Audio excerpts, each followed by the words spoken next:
අයිබෝවන් බලමු අද හැමෝටම මාව ඇහෙනවද පුතා?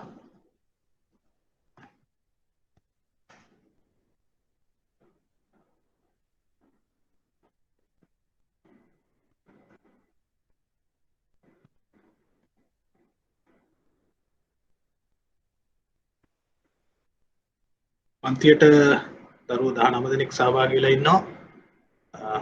කොබන්ඩ් මට මාව හරියට ඇහෙනවද පුතේ? එතකොට හරියට ඔයගොල්ලන්ට විෂුවල් එක එනවද? මාව ඇහෙනවද?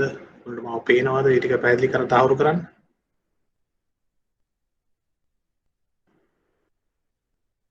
හරි. හොඳයි. හැමෝටම පිළිගන්නවා පන්තියට අපි ගිය සතියේ අපි සාකච්ඡාවක් කරගෙන ඉදිරියට ආවා. ගිය සතියේ සාකච්ඡාවේදී අපි සූත්‍ර මූල්‍ය කියන එක පිළිබඳ හඳුන්වා දීමක් කරා. සූත්‍ර මූල්‍ය හඳුන්වා දීමක් කරා. මේ හඳුන්වා දීමේදී සූත්‍ර මූල්‍ය කියන එක අත්‍යවශ්‍ය වෙන්නේ. ඇයි? සූත්‍ර මූල්‍ය පිළිබඳව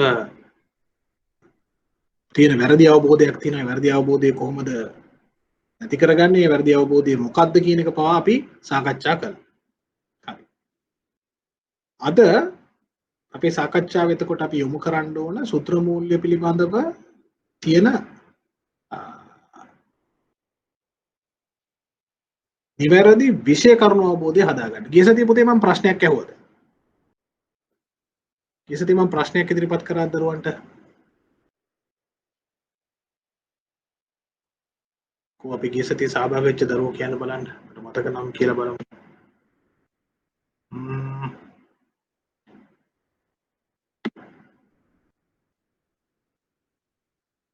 මම හිතන්නේ මේ දරුවෝ ටික සෑම පිරිසක් ගොඩක් පිරිස හිටියා මෙතන. හරි. ගිය සතියේ මම සාකච්ඡා කරේ ශුද්‍ර මූල්‍ය හඳුන්වා දීම. ශුද්‍ර මූල්‍ය කියලා කියන්නේ ශුද්‍ර ණය නෙවෙයි. ශුද්‍ර ණය කියලා කියන්නේ වෙනත් කුඩා ණය ලබා දීම කියන එක මම කීවා. ඒ අනුව අපි අපේ සාකච්ඡාව ඉදිරියට කරගෙන ගිහිල්ලා අපි ශුද්‍ර ණය ලබා දීමේදී ඇති වැදගත්කම, ඒක දුප්පත්කම නැති කරන්න තියෙන වැදගත්කම ගැන කියලා ඊට පස්සේ මම ඕගොල්ලන්ට දුන්න පොතක් බලන්නේ කියලා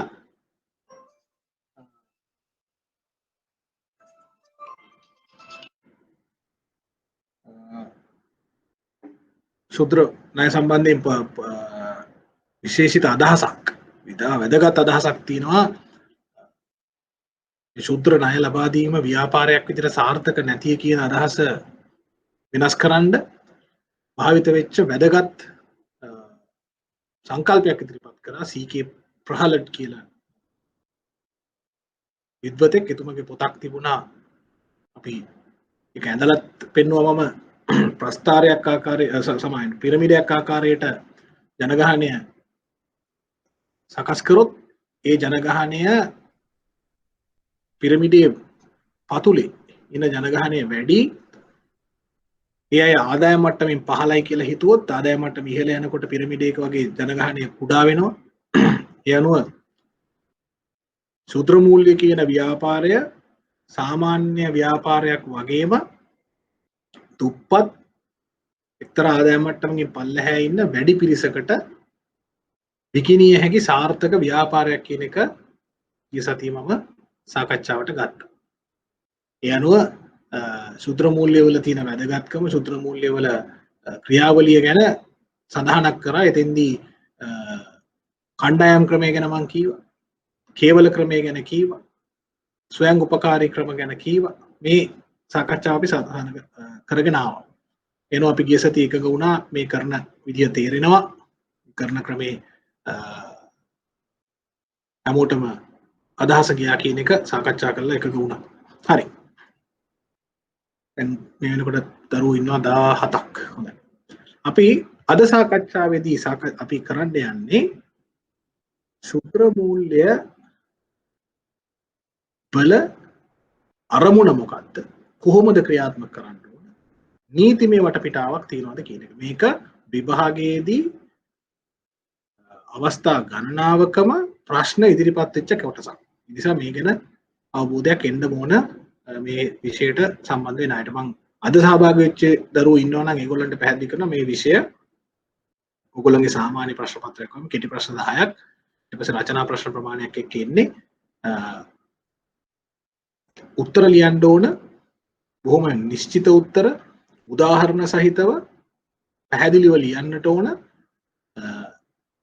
සමහර ප්‍රශ්න තියෙනවා ඊටාම පහසුවෙන් ලකුණු 10ක් ලකුණු 20ක් ගන්න පුළුවන් ලකුණු 20ක් ගන්න පුළුවන් කෙටි ප්‍රශ්න ටිකත් හරියට ප්‍රශ්න වලින් අපි 10න් 7ක් 8ක් කරගත්තොත් මම ඉතින් ගිය සතියේ පැහැදිලි කරා මේ විෂය ෆේල් වෙන්න හරි අමාරුයි කියලා. අසමත් වෙන්න හරි අමාරුයි. සමත් වෙන්න තමයි ලේසි. හරි. ඒ අදහසින් අපි අද සාකච්ඡාවට යමු.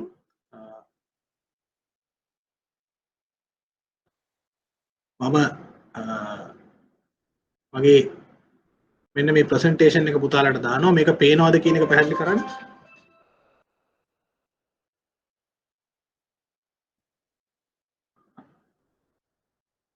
මේ ප්‍රසන්ටේෂන් එක හැමෝටම පේනවද බලන්න. මට ඒක පැහැදිලි හැමෝම කියන්න බලන්න.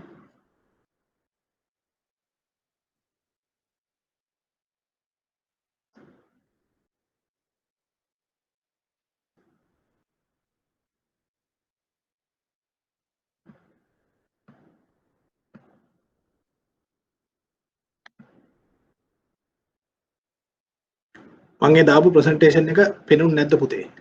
පෙන්නලා නැහැ. හරි. පොඩ්ඩක් ඉන්න බලන්න අපි ආපහු ප්‍රසන්ටේෂන් එකට යමු.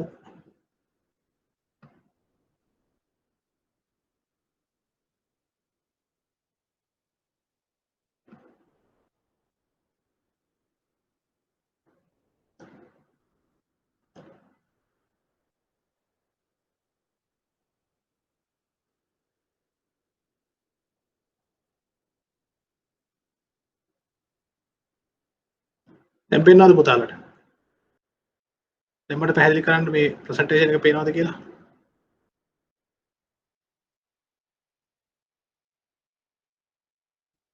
ප්‍රසන්ටේෂන් එක පේනවද පුතේ? ඔව්. මෙන්න මේ ප්‍රසන්ටේෂන් එක පේනවද?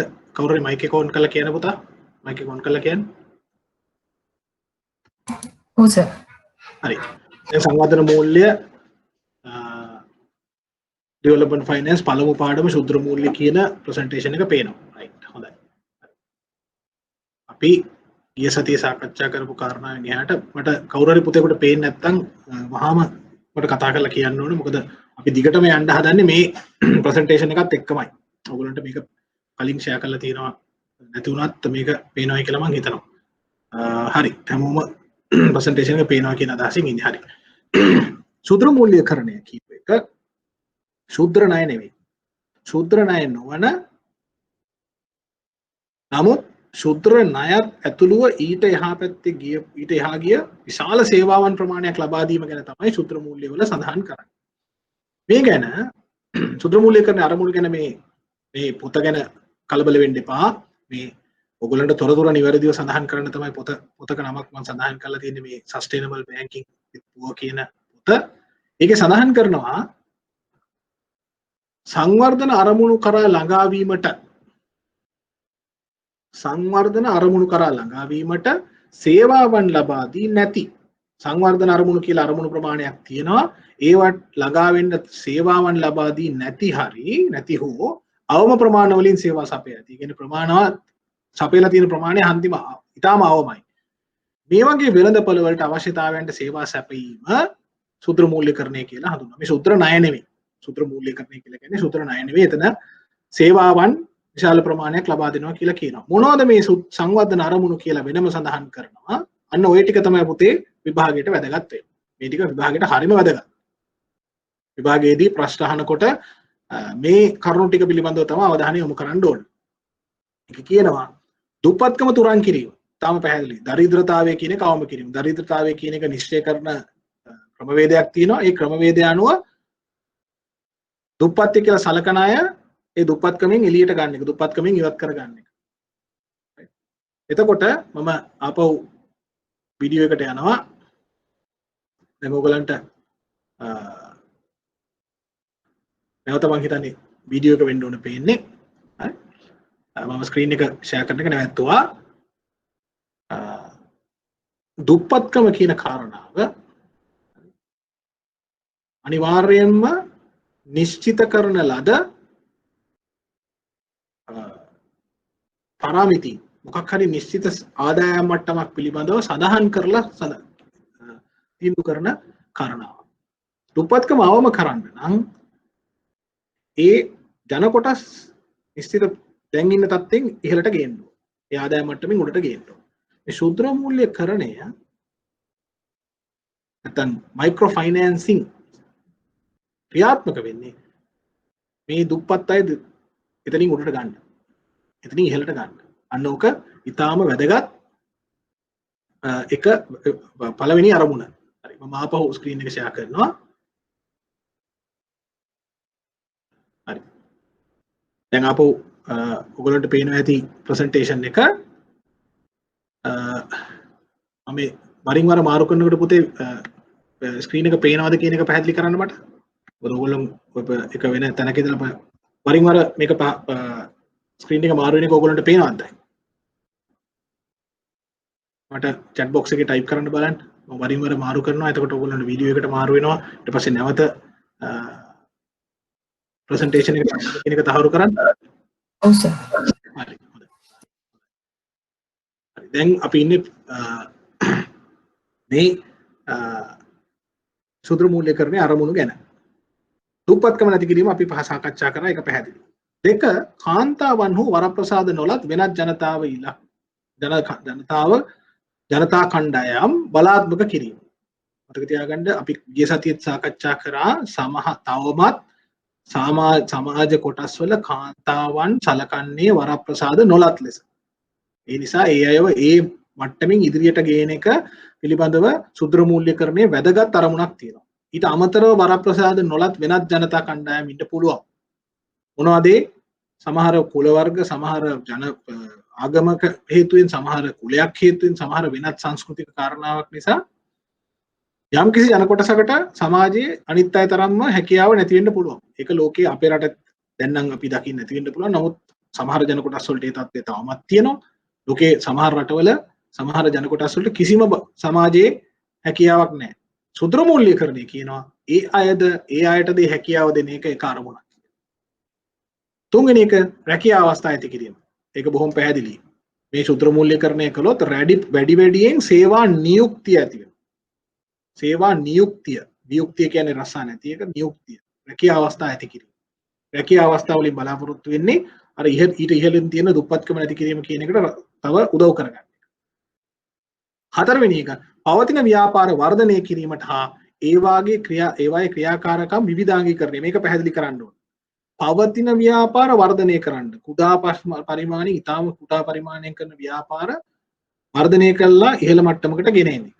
ඒක පැහැදිලි. හැබැයි ඊට පස්සේ කියනවා ඒවායේ ක්‍රියාකාරකම් විවිධාංගීකරණය.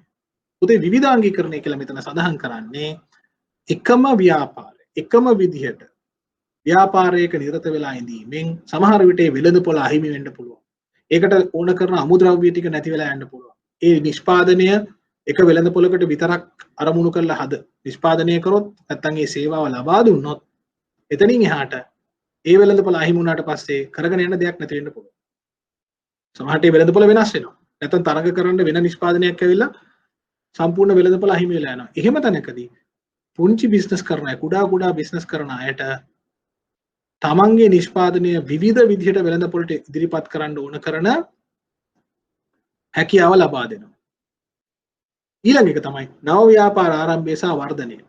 අලුතෙන්ම ව්‍යාපාර පටන් ගන්න අවස්ථාව ලබා දෙනවා. දැන් මෙන්න මේ පහක් සඳහන් කරනවා ශුද්‍ර මූල්‍යකරණයේ අරමුණු වලට සංවර්ධන අරමුණු කියලා ළඟා වෙන්නවා කියලා. මේ සංවර්ධන අරමුණු වල පහත කරුණු එකක් හරි කීපයක් හරි තියෙන්න පුළුවන්. මොනවද? උපත්කම නැති කරනවා, කාන්තාවන් නැත්තම් වෙනත් ඒ වගේ සමාජයේ වරප්‍රසාද නැති අයට සමාජයේ අවස්ථාව නැති අයට ඒ අවස්ථාව ලබා දෙනවා, රැකියා ඇති කරනවා, තියෙන ව්‍යාපාර තියනවට වඩා හොඳ තත්යකට පත් කරනවා. එහෙම නැත්නම් ඒ අයගේ දැනට තියෙන ගැටලු අවම කරන්න වැඩියෙන් වෙළඳපොළ වලට යන්න පුළුවන් අවස්ථාව හදලා දෙනවා. එහෙම නැත්නම් අලුතෙන්ම ව්‍යාපාර ආරම්භ කරලා ඒවා වර්ධනයට සහාය වෙනවා. මෙන්න මේ පළවෙනි අපි කතා කරපු කරුණු ටිකේ ඔන්න ඔය පහක් කරුණු පහක් සඳහන් කරපු ගැන අවබෝධය හදා ගන්න ඕන. ශුද්‍ර මූල්‍යකරණය. ඔන්න ඔය සඳහන් කරපු කරුණු පහ දිහාවට ඉලක්ක වෙලා තමයි ක්‍රියාත්මක වෙන්නේ.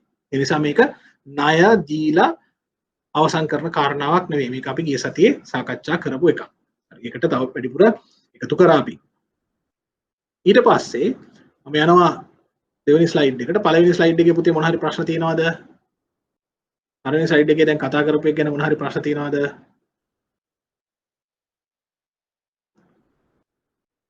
රයිට්.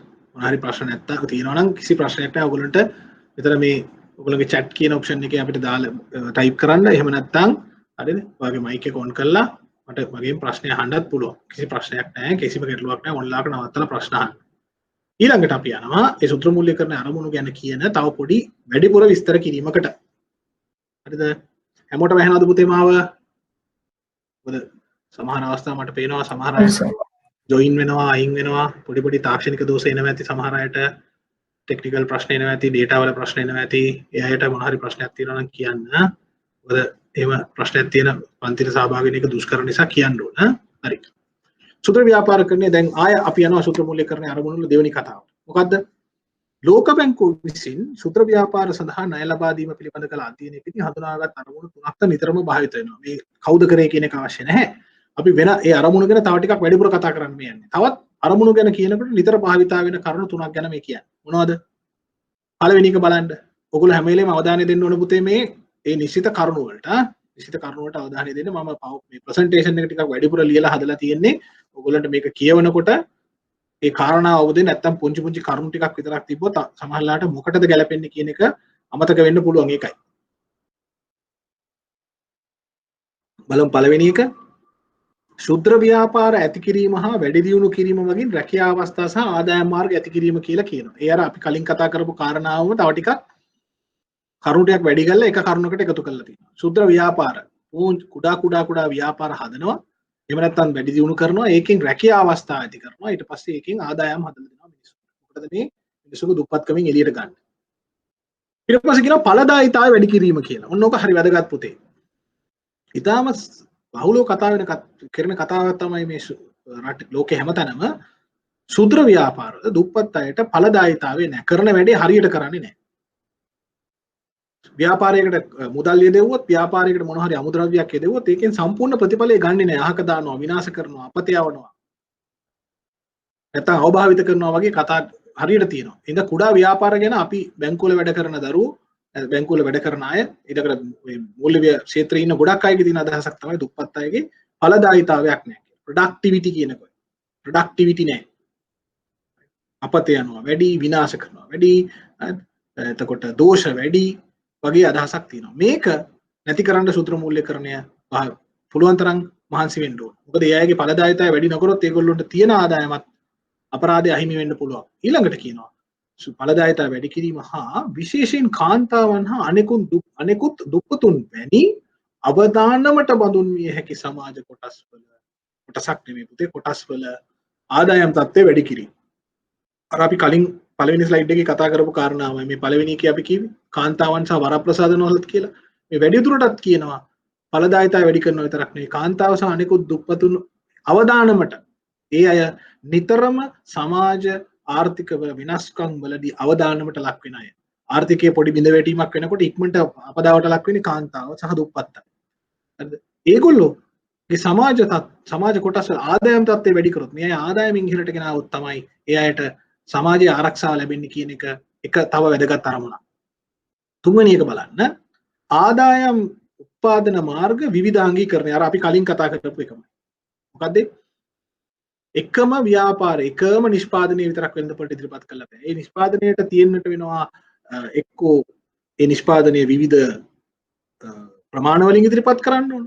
විවිධ හැඩහුරුකමින් ඉදිරිපත් කරන්න ඕන. උදාහරණයකට ආහාරයක් නම් විවිධ රසයන්ගෙන් ඉදිරිපත් කරන්න ඕන. මේ වගේ විවිධාංගීකරණය කරන්න වෙනවා. මොකද නැත්තම් එක වෙළඳපොළක් අහිමිවීමෙන් මුළු වෙළඳපොළම නැති වෙලා යන්න පුළුවන්. මුළු ව්‍යාපාරෙම අහිමි වෙන්න පුළුවන්. ඒ නිසා ඒක විවිධාංගීකරණය කරන්න ඕන.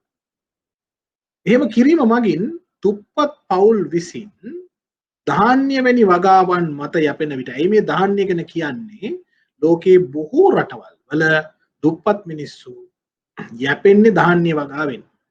බොහෝ විට ධාන්‍ය වලට යැපෙන්න හේතුව තමයි ධාන්‍ය ඒ කියන්නේ වී තිරිඟු ඉරිඟු බඩ ඉරිඟු වගේ දේවල් මත යැපෙන්න හේතුව තමයි ඒවා ප්‍රධාන ආහාරය විදිහට ගන්න නිසා ඒවා මතම යැපෙනවා. ලංකාවේ දුප්පත් මිනිස්සු එකයි ඔය වී වගාව වගේ දේවල් වලට යොමු වෙලා තියෙන්නේ. තිරිඟු බඩ කොරක්කම් වගාවට වගේ යොමු වෙලා තියෙන්නේ. ආදායම් උත්පාදනය කරන මාර්ග විවිධාංගීකරණය කරලා තියෙනවා. ඒක කිරීමෙන් මේ දුප්පත් මිනිස්සු ධාන්‍ය වගේ ඒ වගේ යැපෙනකොට අයාපත් කාලගුණය භූගෝලීය තත්ත්වයන්ගේ මුහුණ දෙන අවදානම් අවම කරනවා. මොකද්ද මේ කරන්න යන්නේ? එකම විදිහට මේ ධාන්‍ය වගේ දේවල් යෙදිලා ඒකින් හානියටපත් වෙන්න වෙනවා. මොකද කාලගුණය වෙනස් වෙලා සමහරලාට අයාපත් කාලගුණ වලින් සම්පූර්ණයෙන්ම වගා විනාශ වෙනවා. ලංකාවට අපිට අලුත් තත්ත්වයක් නෙමෙයි මේක. අපේ රටේ අපි දකිනවා නිතරම මේක සිද්ධ වෙනවා. සමහරලාට භූගෝලීය තත්ත්වයන් නිසා මේක වෙනවා. ලෝකේ විවිධ වෙනස්කම් වෙනකොට මේ අය දැඩි අවධානමට ලක් වෙනවා. මේ ඒකෙන් එළියට ගන්නට ඒගොල්ලන්ට වෙනත් ආදායම් මාර්ග හදලා දෙනවා. දැන් අපි ආපහු මතක් කරගමු. රැකියාව වැඩි කරන්න කියලා කීවා, දුප්පත්කම නැති කරන්න කියලා කීවා. ඒක කරන්න ආදායම් වැඩි කරන්න ඕන. රයිට්. ඒක අපි තේරුම් ගත්තා. එතකොට සමාජයේ ඉන්න යම් කොටස් යම් මිනිස්සු අතර සමාජයේ කොටස් ටිකක් ඉන්නවා නිතර බලපෑමට ලක් වෙන. ඒ අයව ඒ තත්ත්වෙ මුදව ගන්න ඕන කියලා කියනවා. ඊට පස්සේ ආදායම් ලබන මාර්ග ටික වෙනදට වඩා දැනට කරනවට වඩා විවිධාංගීකරණයක් කරන්න ඕන. දැනට කරනවට වඩා සංවර්ධනයක් කරන්න ඕන කියලා කියනවා. මෙන්න මේ කරුණු තුන ගැන අවබෝධයක් තියෙනවා. මේ කරුණු ටික ගැන ඔන්න අදහසක් තියෙන්නට ඕන. එතකොට ශුද්‍ර මූල්‍යකරණයේ අරමුණු ගැන විමසන සෑම විටම පාහේ සම්බන්ධ කරගන්නා කරුණු අතර උන්න බලන්න මම අර කලින් කියපු එක කාන්තාවන්, දුප්පතුන්, ග්‍රාමීය ජනතා කොටස්, පෞල් ඒකක ආදී සාකච්ඡා කරනවා. නිතරම ශුද්‍ර මූල්‍යකරණයේදී කාන්තාව ගැන සඳහන් වෙන්න හේතුව මම ගිය සතියේ සාකච්ඡා කළා. මම නැවත කියන්නම්. හේතුව මම මේක ෂෙයා කරන එක නවත්තලා ඒක මම මේකෙන් පැහැදිලි කරන්නම්. කාන්තාව තමයි පවුල කියන එකකේ රඳවාගෙන ඉන්නේ ලෝකේ තාමත් ජන කොටස් වල. කාන්තාවට තමයි වගකීම පැවරිලා තියෙන්නේ. ඒකෙන් කියන්නේ නැහැ පිරිමි පාර්ශ්වයේ පුරුෂයන් ඒක අකිමෙන් බැහැර වෙලා කියලා. නමුත් දරුවන් රැක බලා ගැනීම, පවුල කියන එකකේ ආරක්ෂා කිරීම කියන කාරණාවේදී කාන්තාවට ලැබිලා තියෙන වගකීම වැඩි. ඒක සෑම ජන කොටසකම ඒ වගේ. ඒ නිසාම මොකක් හරි අර්බුදයක් ආපු වෙලාවට, මොනවා හරි කාලගුණ විපර්යාසයක් ආපු වෙලාවට, වෙනත් මොකක් හරි යුදමය තත්ත්වයක් හරි සමාජ ව්‍යසනයක් හරි ආපු වෙලාවට වැඩියෙන්ම බලපෑමට ලක්වන්නේ කාන්තාවන් සහ දරුවෝ. මේ නිසා මේ අයව ඒ බරපතල තත්ත්වයේ මුදවා ගැනීම, ඒ වගකීම ශුද්‍ර මූල්‍යකරණයේ බොහොම ගැඹුරින් සාකච්ඡා කරනවා. මේක මම ගිය සතියේත් කිව්වා අපි මේ කොහොමද මේවා ලෝකේ වෙන්නේ කියලා. අපි තාමත් ඒ සමාජ තත්ත්වෙන් එළියට ඇවිල්ලා නැහැ. හරි. ඒ නිසා කාන්තාව ගැන සඳහන් කරනවා. දුප්පතුන් ගැන සඳහන් කරනවා. දුප්පතුන් ගැන සඳහන් කරනකොට මම ගිය සතියේ කිව්වා දුප්පත් කියලා කියන්නේ ආදායමෙන් අඩුයි. පහසුකම් වලින් අඩුයි. කරන ක්‍රියාකාරකම් සරලයි. සරල ව්‍යාපාර. හැබැයි ඒකෙන් කියන්නේ ආර්ථිකේ සක්‍රිය නැහැ කියලා. එයා සක්‍රිය. ඔගොල්ලෝ කොළඹ නගරේ නැත්තම් වෙනත් ප්‍රධාන නගරයක හරි නැත්තම් කොහේ ඇවිද්දොත් පේනවා දුප්පත් අය ආර්ථිකයේ විවිධ කටයුතු වල නිරත වෙනවා. හැබැයි අපේ පොදු අදහසක් තියෙනවා. ඒගොල්ලෝ කරන කටයුතු එච්චර ප්‍රොඩක්ටිව් නැහැ. එච්චර හොඳ නැහැ. ඒවා ටිකක් එච්චර ගැලපෙන්නේ නැහැ. සපත්තු මහන එක එච්චර ලස්සන නැහැ. පුංචි පුංචි බුලත් ටික කඩ කරන එක එච්චර ලස්සන නැහැ. ඒවා හරියට කෙරෙන්නේ නැහැ කියලා. මේ ශුද්‍ර මූල්‍යකරණය කරනවා නම් එයා එතනින් ඉහළට ගේන්න වගකීම ගන්න වෙනවා. මේක මේ ශුද්‍ර මූල්‍යකරණ එකයි මම ගිය සතියේ කිව්වේ. මේක හරි අමාරුයි. ප්‍රධාන පෙළේ බැංකු වලට නැත්නම් ප්‍රධාන පෙළේ මූල්‍ය ආයතන වලට හරි අමාරුයි මේ වැඩේ කරන්න. මොකද අපි ඒ කටයුත්තේ නෙවෙයි ඉන්නේ. අපි ඉන්නේ ලාභ ලබන බැංකු ව්‍යාපාරයක නැත්නම් ලාභ ලබන බිස්නස් එකක ඉන්නේ. මම එතෙන්දී සඳහන් කරා තරඟකාරී වෙනත් බැංකු කැමති වුණත් නැතත් මම කීවා හැටන් නැෂනල් බැංකුවේ ගැමි පුබුදුව කියන ණය යෝජනා ක්‍රමය ඉතාම සාර්ථකව ක්‍රියාත්මක වෙන ඉතා හොඳ ක්‍රමයක් කියලා මම කීවා. ඒකේ හේතුව තමයි ඒ අර මිනිස්සුන්ගේ දුප්පත් අයගේ ඒ දුප්පත් කුඩා ව්‍යාපාර ඊළඟ තලයට උස්සලා තියන්න ඒ ක්‍රමවේදය තුල මහන්සි වෙච්ච ආකාරය. මම ඒක සඳහන් කරා. එතකොට එහෙද ශුද්‍ර මූල්‍යකරණය ගැන කතා කරන ශුද්‍ර මූල්‍ය වල මොකක්ද අරමුණ කියලා අහපු හැමතැනම මතක තියාගන්න කාන්තාව දුප්පත් අය මේ අය ගැන සහ ඊළඟට බලපෑමට ලක්වන ජන කොටස් කියන ඒවා නිතරම සාකච්ඡා වෙනවා. එතකොට ඒක ලේසි මතක තියාගන්න ශුද්‍ර මූල්‍යකරණයේ අරමුණ ගැන අහනකොට ඒ ගැන කතා වෙන්න ඕන කියලා සඳහන් කරන එක හොඳයි. මම නැවත යනවා අර ප්‍රසන්ටේෂන් එකට. හරි. ඊළඟට කියනවා මේක දුප්පතුන් ගැන කියනවා, කාන්තාව ගැන කියනවා, ග්‍රාමීය ජන කොටස් ගැන කියනවා. ග්‍රාමීය කියලා කියන්නේ මේ ජනාකීර්ණ නාගරික ප්‍රදේශවලින් බැහැරව කියලා දුෂ්කර ප්‍රදේශවල ජීවත් වෙන අය කියලා කියනවා. පවුල් ඒකක ගැන සාකච්ඡා වෙනවා. මොකද මම දැනුත් කීවා කාන්තාවට තමයි පවුලේ වගකීම දරන්නේ කියලා. මේ ගැන නිතර සාකච්ඡා වෙනවා. ඊට අමතරව ඔයගොල්ලෝ මෙන්න මේ වචන ටිකක් අවබෝධයෙන් තියාගන්න. තිරසාර පැවැත්ම, චිරස්ථායී පැවැත්ම නැත්නම් තිරසාර පැවැත්ම. සස්ටේනබිලිටි මේ පිළිබඳව දීර්ඝ සාකච්ඡාවක් දැන් ලෝකෙ සිද්ධ වෙමින් යනවා. හරිද? දැන් පුතාලා නෝට් එකක් පුංචි කොල කැල්ලක් හරි පොඩි පොතක් හරි තියාගෙන මේවා ලියා ගන්න ඕන. මේ මම සමහර පාවිච්චි කරන වචන. මොකද ඒවා ගැන පොඩි අවබෝධයක් තියෙන්නට ඕන. විභාගයට යනකොට තාම විභාගයේදී ප්‍රශ්න පත්‍රයේ වැඩිපුර ප්‍රශ්න වලට ටිකක් වැඩිපුර කරුණු එකතු කරනවා. මොකද මේ IBSL එක බලාපොරොත්තු වෙන ඔයගොල්ලෝගේ දැනුම පොඩ්ඩක් තව ටිකක් වැඩි වෙන්න ඕන කියලා. ඒ නිසා වැඩිපුර කරුණු ටිකක් සාකච්ඡා කරන්න ඕනේ. මේ සස්ටේනබිලිටි, තිරසාර පැවැත්ම කියන එක මේ වනකොට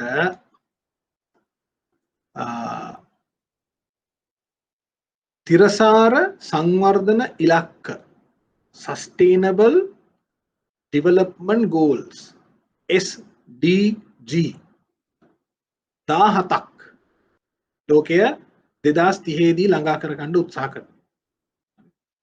කාට හරි මම දන්නේ පුතේ ඔයගලන්ට මේ ඉන්ටර්නෙට් එක පේනවා නම් අපි බලමු. මට පේනවා නම් කියන්න. අපි ඒක සස්ටේනබල් කියන වචනේ ගහනකොට මේක තමයි එන්නේ. මට ඔයගලන්ට පේනවා නම් මට මේ ඔයගලන්ට මේ මම ෂෙයා මේ පෙන්නන ස්ක්‍රීන් එක පේනවා නම් පැහැදිලි කරන්න පුතේ. පේනවද පුතාලා? මේ ඉන්ටර්නෙට් ස්ක්‍රීන් එක පේනවද පුතේ? ඔව් සර්. හරි. පේනවද? Sustainable Development Goals SDG 17ක් තියෙනවා පේනවද? මේ 17 තමයි දැන් මේ සූත්‍ර මූල්‍යකරණයේදීත් හරි වැදගත්. මේ 17 ගැන මම ආටිකල් එකක් තියෙනවා මම ඒක ඔයගොල්ලන්ට ආයතනයේ මේ IPSL එක හරහා ලැබෙන්න සලස්සන්නම්. මේක අපි වැඩ කරන මූල්‍ය ආයතන වලට බැංකු වලටත් දැන් මේක ඇවිල්ලා තියෙන්නේ. මේක සම්බන්ධයෙන් වැඩ කටයුතු කරන්න ඕන අපි. ඒකේ තියෙනවා අංක 1 no poverty දුප්පත්කම නැති කරන්න ඕන. 2 zero hunger ආහාර මොනවාද බඩගින්න සම්පූර්ණයෙන් නැති කරන්න ඕන. කුසගින්න. 3 good health and well being හොඳ සෞඛ්‍ය තත්ත්වය ඇති කරන්න ඕන. ආදී වශයෙන් quality education ගුණාත්මක අධ්‍යාපනයක් තියෙන්න ඕන. හරිද? සියලුම gender equality සියලුම ජන කොටස් වලට සමානාත්මතාවය ලැබෙන්න ඕන. clean water and sanitation right? පිරිසිදු ජලය සහ සනීපාරක්ෂක කටයුතු හැමෝටම තියෙන්න ඕන. affordable and clean energy තමන් හැමෝටම දරාගත හැකි මිලකට පිරිසිදු බල ශක්තිය ලැබෙන්න ඕන. පිරිසිදු බල ශක්තිය කියලා කියන්නේ බල ශක්තිය පාවිච්චි කිරීමෙන් හානි නොවෙන්න ඕන. ඊළඟට decent work and economic growth. decent work හැමෝටම ආත්මාභිමානය ඇති වෙන ආකාරයට රැකියාවක නිරත වෙන්න පුළුවන් වෙන්න ඕනේ. ඒ හරහා ආර්ථික වෘද්ධිය ළඟා කරගන්න පුළුවන් වෙන්න. industry innovation and infrastructure කර්මාන්ත නව්‍යකරණය සහ යටිතල පහසුකම් හැමෝටම එන්නට ඕන. reduce inequalities මිනිස්සු අතර තියෙන අසමානතා අඩු කරන්න ඕන. sustainable cities ඔය ආදි වශයෙන් මම මේ 17ම කියවන්න ගියොත් වෙලා යනවා. මේ ගැන නිතර සාකච්ඡා වෙනවා. මම පොඩි සඳහනක් කරනවා ඊළඟ සැරේ විභාගෙදී මේ ගැන ප්‍රශ්නයක් එන්න පුළුවන්. එහෙනම් පොඩ්ඩක් සඳහන් කරගන්න. ඔය තමන් ගාව තියෙන පොතේ නැත්නම් තමන්ගේ නෝට් එකේ ලියා ගන්න ඕන.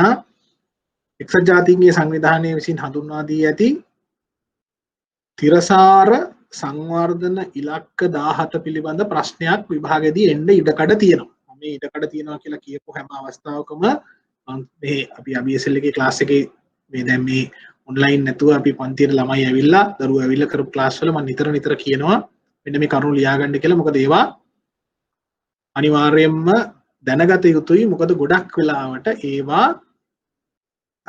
විභාගයේදී ප්‍රශ්නයක් ආපු දේවල්. හරි? ඒ නිසා මේක මම ඔන්න ආපහු ස්ක්‍රීන් එක පෙන්නනවා. ඉන්ටර්නෙට් එකේ ගිහිල්ලා හැම වෙලේම කාට හරි පුළුවන් වෙලාවට බලන්න මෙන්න මේ 17. මේ 17 ගැන මම ડોකියුමන්ට් එකක් තියෙනවා මගේ ළඟ තියෙනවා. එකක් දීර්ඝ පිටු වලින් සමන්විත ලියවිල්ලක්. මම ඒක ලැබෙන්න සලස්සන්නම් ඕගොල්ලන්ට.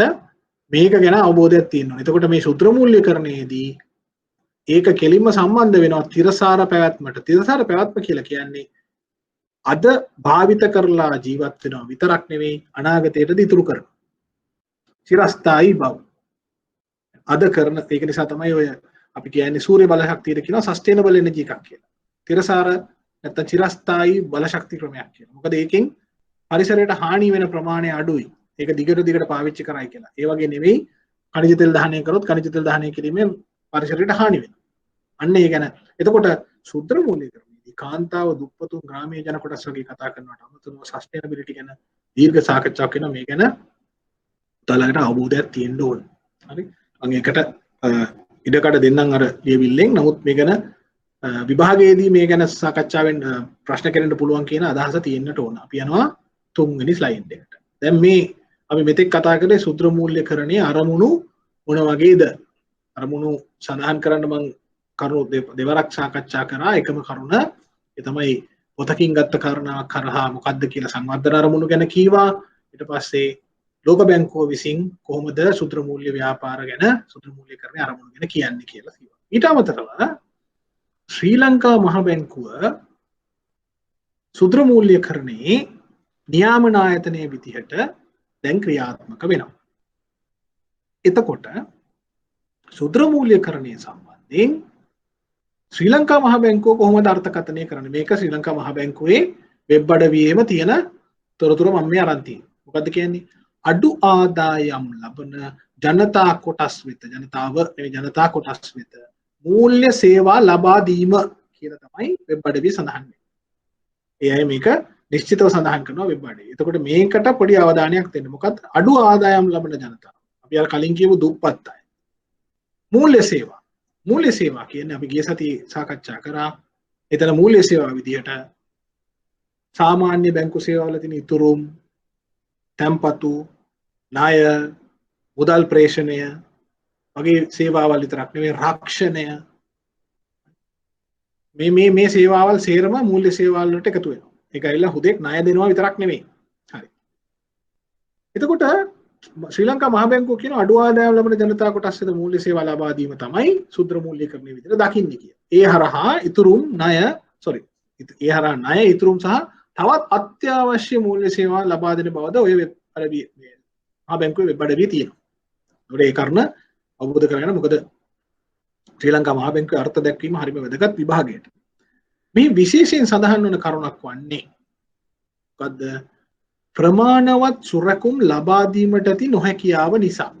අපි සාමාන්‍ය බැංකු වලින් මූල්‍ය ආයතන වලින් වගේ අපි ණයක් ගන්න ආපුවාම කෙනෙක්ගෙන් ඉල්ලනවා සිකියුරිටි කියලා જાතිය. සුරකුම් ඉල්ලනවා.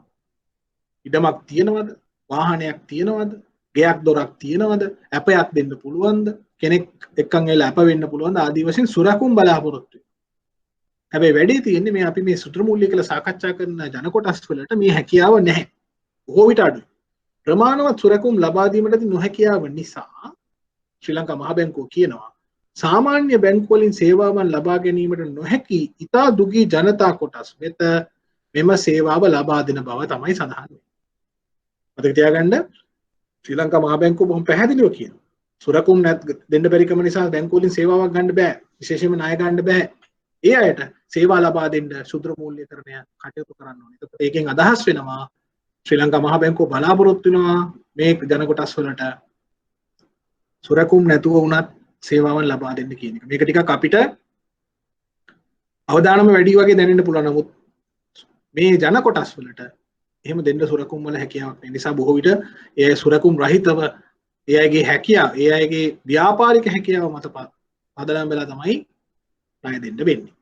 හරි. දැන් පුතේ මම ස්ක්‍රීන් එක ෂෙයා කරන එක නවත්තලා යනවා නැවතත් අපේ පාඩම වීඩියෝ එකට. දැන් මේ අපි දැන් ස්ලයිඩ් තුනක් කතා කරා. අරමුණු කියලා ලෝක පොතකින් ආපු අරමුණු ටිකක් කිව්වා, පහක් කිව්වා. ඒ පහ එකතු කරලා ලෝක බැංකුව මෙහෙම කියනවා කියලා කිව්වා. ඊට පස්සේ එතන නිතරම කාන්තාව දුප්පතුන් ගැන කතා වෙනවා කියලා කිව්වා. ඊට පස්සේ මම ශ්‍රී ලංකා මහ බැංකුව මොකද කරන්න කියලා කිව්වා. දැන් මේ කතා කරපු කරුණු වල ඔයගොල්ලන්ට අපහැදිලි තැනක් තිබුණාද? පැහැදිලි කරගන්න තව කරුණු තියෙනවද? මොන හරි තේරුම් ගත්තේ තේරුම් යගියේ නැති කැරලක් තියෙනවද කොටසක් තියෙනවද? ගිය සතිය සහභාගී වෙන්න බැරි වෙච්ච දරුවෙක් ඉන්නවනම් සමහරවිට පොඩි අඩුපාඩුවක් වෙන්න පුළුවන්. අපි ගිය සතිය සාකච්ඡාවත් එක්ක තමයි මේ ඉදිරියට යන්නේ. මොනවාද පුතේ පේ වෙන්න තැන් තියෙනවද? මට මේ chat box එක පාවිච්චි කරන්න.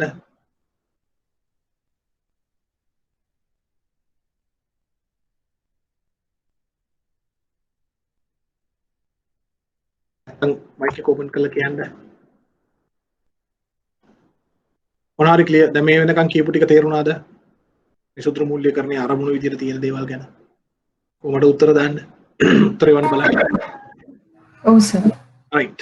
කෝ අනිත් දරුවෝ දැන් ඉන්නවා මෙතන අපේ yes හොඳයි සමාධි හොඳයි thank you හරි මට කියන අන්නේම උත්තරේ පුතේ ඔයගොල්ලෝ රෙස්පොන්ඩ් කරන්න ඕන ඔයගොල්ලෝ වෙන ප්‍රතිචාරෙන්න ඕන නැත්නම් අපිට ඉස්සරහට යනකොට මම දන්නේ නැහැ ඔයගොල්ලෝට අවබෝධ වෙන්නේ නැතුව මම සමහරවිට කියාගෙන යන එකක් වෙලා එහෙම වුණොත් මේක අපරාධයක්. දැන් මොනවද අපි කිව්වේ?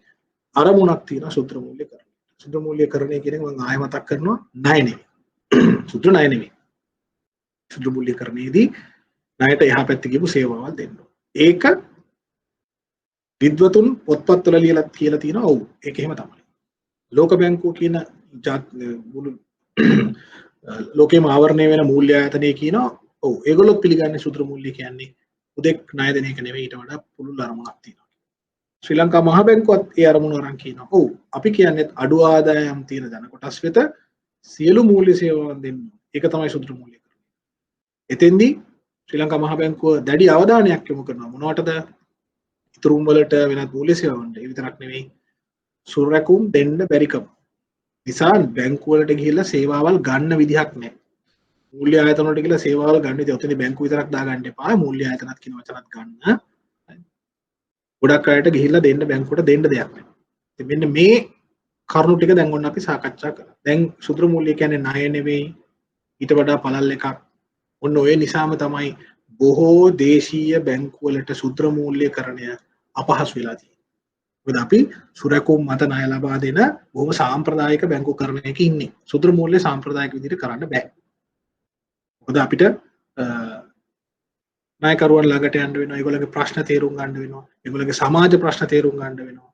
ඒගොල්ලන්ගේ ආර්ථික ප්‍රශ්න විතරක් නෙවෙයි තියෙන්නේ. සමහරවිට ඒගොල්ලෝ බලපෑමට ලක්වන්නේ සමාජ ප්‍රශ්නයකින්වත් ආර්ථික ප්‍රශ්නයකින්වත් නෙවෙයි. සමහරවිට දේශගුණික කාලගුණික ප්‍රශ්නයක් නිසා තමයි වෙන්න පුළුවන්. තවත් සමහරවිට රටේ සාමාන්‍ය සමාජ ක්‍රමයේ තියෙන ප්‍රශ්නයක් වෙන්න පුළුවන්. මං ගිය සතියේත් කීවා. ඒගොල්ලන්ට ප්‍රශ්න එනවා. ඒගොල්ලන්ට පිළිගැනීම නැහැ. ඒගොල්ලන්ට බැංකුවකට ගිහිල්ලා ඒගොල්ලෝ පිළිබඳව තහවුරු කරන්න විදිහක් නැහැ. අන්න ඔය වගේ ප්‍රශ්නත් එක්ක තමයි මේගොල්ලෝ ගැටලුවට පත් වෙලා ඉන්නේ. එහෙම නැතු ඒගොල්ලෝ ආර්ථිකයට කරන දායකත්වයේ අඩුවක් නැහැ. සපත්තු මහන කෙනා වැදගත්. බුලත් කඩේ වැදගත්. සමහර කුඩා ව්‍යාපාර අතිශය වැදගත්. අතිශය වැදගත්. ආර්ථිකය පවත්වාගෙන යන්න. ඒ නිසා මෙන්න මේ අරමුණු ටික ඒ අතරේ මම වැඩිපුර දෙයක් එකතු කළා. තිරසාර සංවර්ධන ඉලක්ක 17ක් ගැන මම කිව්වා. ඒ සඳහන් කරේ ඔයගොල්ලෝගේ දැනුම තියෙනවා. මොකද මේක බොහොම නුදුරේදී මම හිතා දැනටමත් ඒ කටයුතු සූදානම් වෙලා ඇති. නුදුරේම බැංකු සහ මූල්‍ය ආයතන වලට එනවා මේක. ඒ නිසා මට හිතෙනවා විභාගයේදී මේ ප්‍රශ්න පත්‍රය සකස් කරන කවුරු හරි විද්වතා ඔය කාරණාව පිළිබඳව අවධානය යොමු කරයි. අනිවාර්යයෙන්ම කරයි. මොකද ඔක ගැන තාම ප්‍රශ්නයක් විභාගයේදී ආවේ නැහැ. දැන් මේක හඳුන්වා දීලා ටික දවසක් වුණාට තාම ප්‍රශ්නයක් ආවේ නැහැ. ඒක ඉදිරියේදී වෙන්න පුළුවන්. ඒ නිසා ඒක ගැන අවධානය යොමු කරන්න. හරි. දැන් අපි ආපහු සැරයක් ප්‍රසන්ටේෂන් එකට යනවා.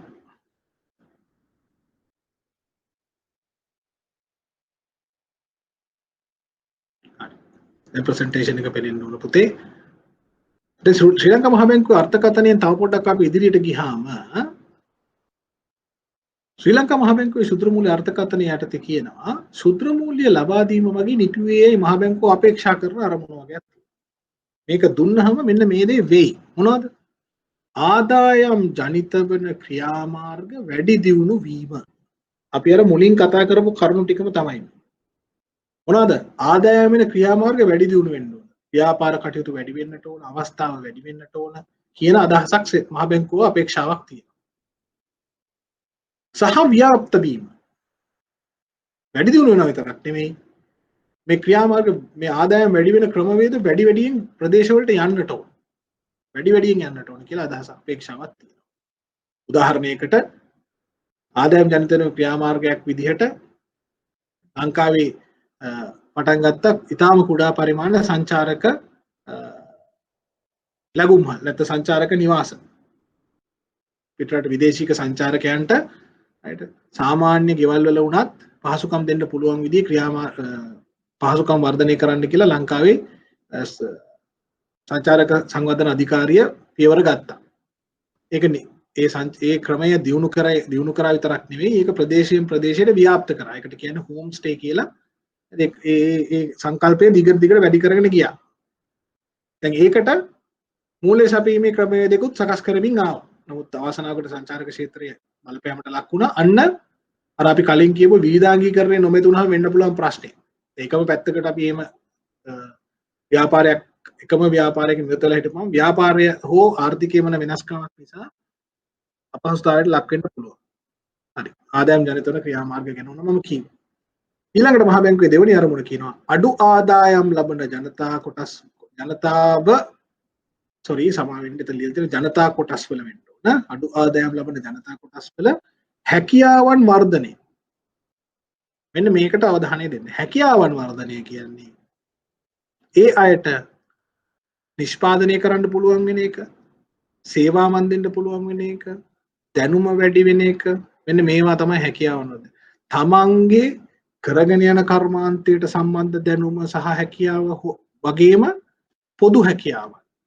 උදාහරණයකට තමන්ගේ ආදායම් වියදම් ලියන පොතක් තියාගන්න පුළුවන්. ඊළඟට එහෙම දැනුම වැඩි කරගත්තාම අලුත් නිෂ්පාදනයකට යන්න පුළුවන්. ඊට පස්සේ කියලා බලන්න ඊට යටින් තියෙනවා මෙහිදී හැකියාවන් ලෙස අර්ථ දක්වන්නේ ආර්ථික හැකියාව විය යුතුයි කියලා මම හිතනවා. ආර්ථික හැකියාව කොහොමද වැඩි වෙන්නේ? ආර්ථිකයේ පිළිගැනීමට ලක් වෙන විට. ඔන්නතන ඔය ඔයගොල්ලෝ ගාව නෝට් එකක් තියාගන්න පොඩි පොතක් හරි මොකක් හරි තියෙනවා නම් ලියා ගන්න ඕන ආර්ථිකයේ පිළිගැනීමට ලක්වීම කියන එක. මොකද ආර්ථික හැකියාව මොනතරම් උවමනා වුණත් වැඩි දියුණු කරන්න බෑ ආර්ථිකයේ අය පිළිගන්නේ නැත්තම්. පිළිගැනීමට ලක් වෙන්න ඕන. ඒ පිළිගැනීමට ලක් වෙන්නේ කොහොමද? හැකියාවන් ප්‍රමාණය වැඩි කරගන්න. ඒ අය පිළිවෙලකට ව්‍යාපාර කටයුතු කරනවා නම් බැංකු පිළිගන්නවා ඒක. ඒගොල්ලෝගේ නිෂ්පාදනය ගුණාත්මකයෙන් වැඩි වෙනවා නම් හොඳ නිෂ්පාදනයක් නම් බැංකු මූල්‍ය ආයතන පිළිගන්න පටන් ගන්නවා. පාරිභෝගිකයෝ ඒගොල්ලන්ව පිළිගන්න පටන් ගන්නවා. අන්නේ පිළිගැනීම වැඩි කර ගැනීම මෙතන අදහස් වෙනවා. හරි. ඊට පස්සේ කියනවා ඊට අමතරව සුද්‍ර මූල්‍ය හරහා ජීවන තත්ත්වය උසස් කර ගනිමින් කරන්න නෙවෙයි සමායන කර ගනිමින් ඉහතකී ජන කණ්ඩායම් ආර්ථිකයේ සක්‍රියව ක්‍රියාත්මක වේ යයිද අපේක්ෂා කෙරේ. මේ හැකියාව වැඩි වුණාට මදි ශ්‍රී ලංකා මහ බැංකුව විශ්වාස කරනවා අපේක්ෂා කරනවා මේ අය ජීවන තත්ත්වය උසස් කරගයි. දැන් ඉන්නවට වඩා යහපත් නිවාස හදාගයි, යහපත් ප්‍රවාහන ක්‍රම වලට යොමු වෙයි, යහපත් අධ්‍යාපනයක් ලබා ගයි වගේ ජීවන තත්ත්වය උසස්කම් වලට යයි. ජීවන තත්ත්වය උසස් වෙනවා කියලා කියන්නේ අපි කියනවා living condition, standard of living. ජීවන තත්ත්වය, standard of living. ජීවන තත්ත්වය, standard of living ඇතුලේ මේ ජීවන තත්ත්වය ඇතුලේ තියෙනවා වාසස්ථාන තියෙනවා, ආහාර තියෙනවා, අධ්‍යාපනය තියෙනවා, සෞඛ්‍ය තියෙනවා. අර මිනිස්සෙක්ගේ ජීවිතේ තිබුණට වඩා හොඳයි වෙන්න හොඳ වෙන තත්යකට එන්න ඕනේ. ඒක තමයි මේ මහ බැංකුව කියන්නේ. සුද්‍ර මූල්‍ය අරගෙන නිකන් සල්ලි අතට අරන් විනාශ වෙනවා නැත්තම් බිස්නස් එකක් කරා කියන එක නෙවෙයි. එහෙම කිරීමෙන් මිනිස්සු පිළිගැනීමට ලක් වෙලා ඒ පිළිගැනීම හරහා පිටියට වඩා උසස් තත්වයකට ජීවිතය වර්ධනය කර ගන්න ඕනේ. ඊට පස්සේ ඒ ජන කණ්ඩායම් ආර්ථිකයේ සක්‍රියව ක්‍රියාත්මක වෙන්න ඕන. පුළුවන් තරම් ආර්ථිකය තුල වැඩි වැඩියෙන් වැඩ කරන්නට ඕන. මෙන්න මේක මම ආපහු ස්ක්‍රීන් එක ෂෙයා කරන එක නවත්තන පුතේ.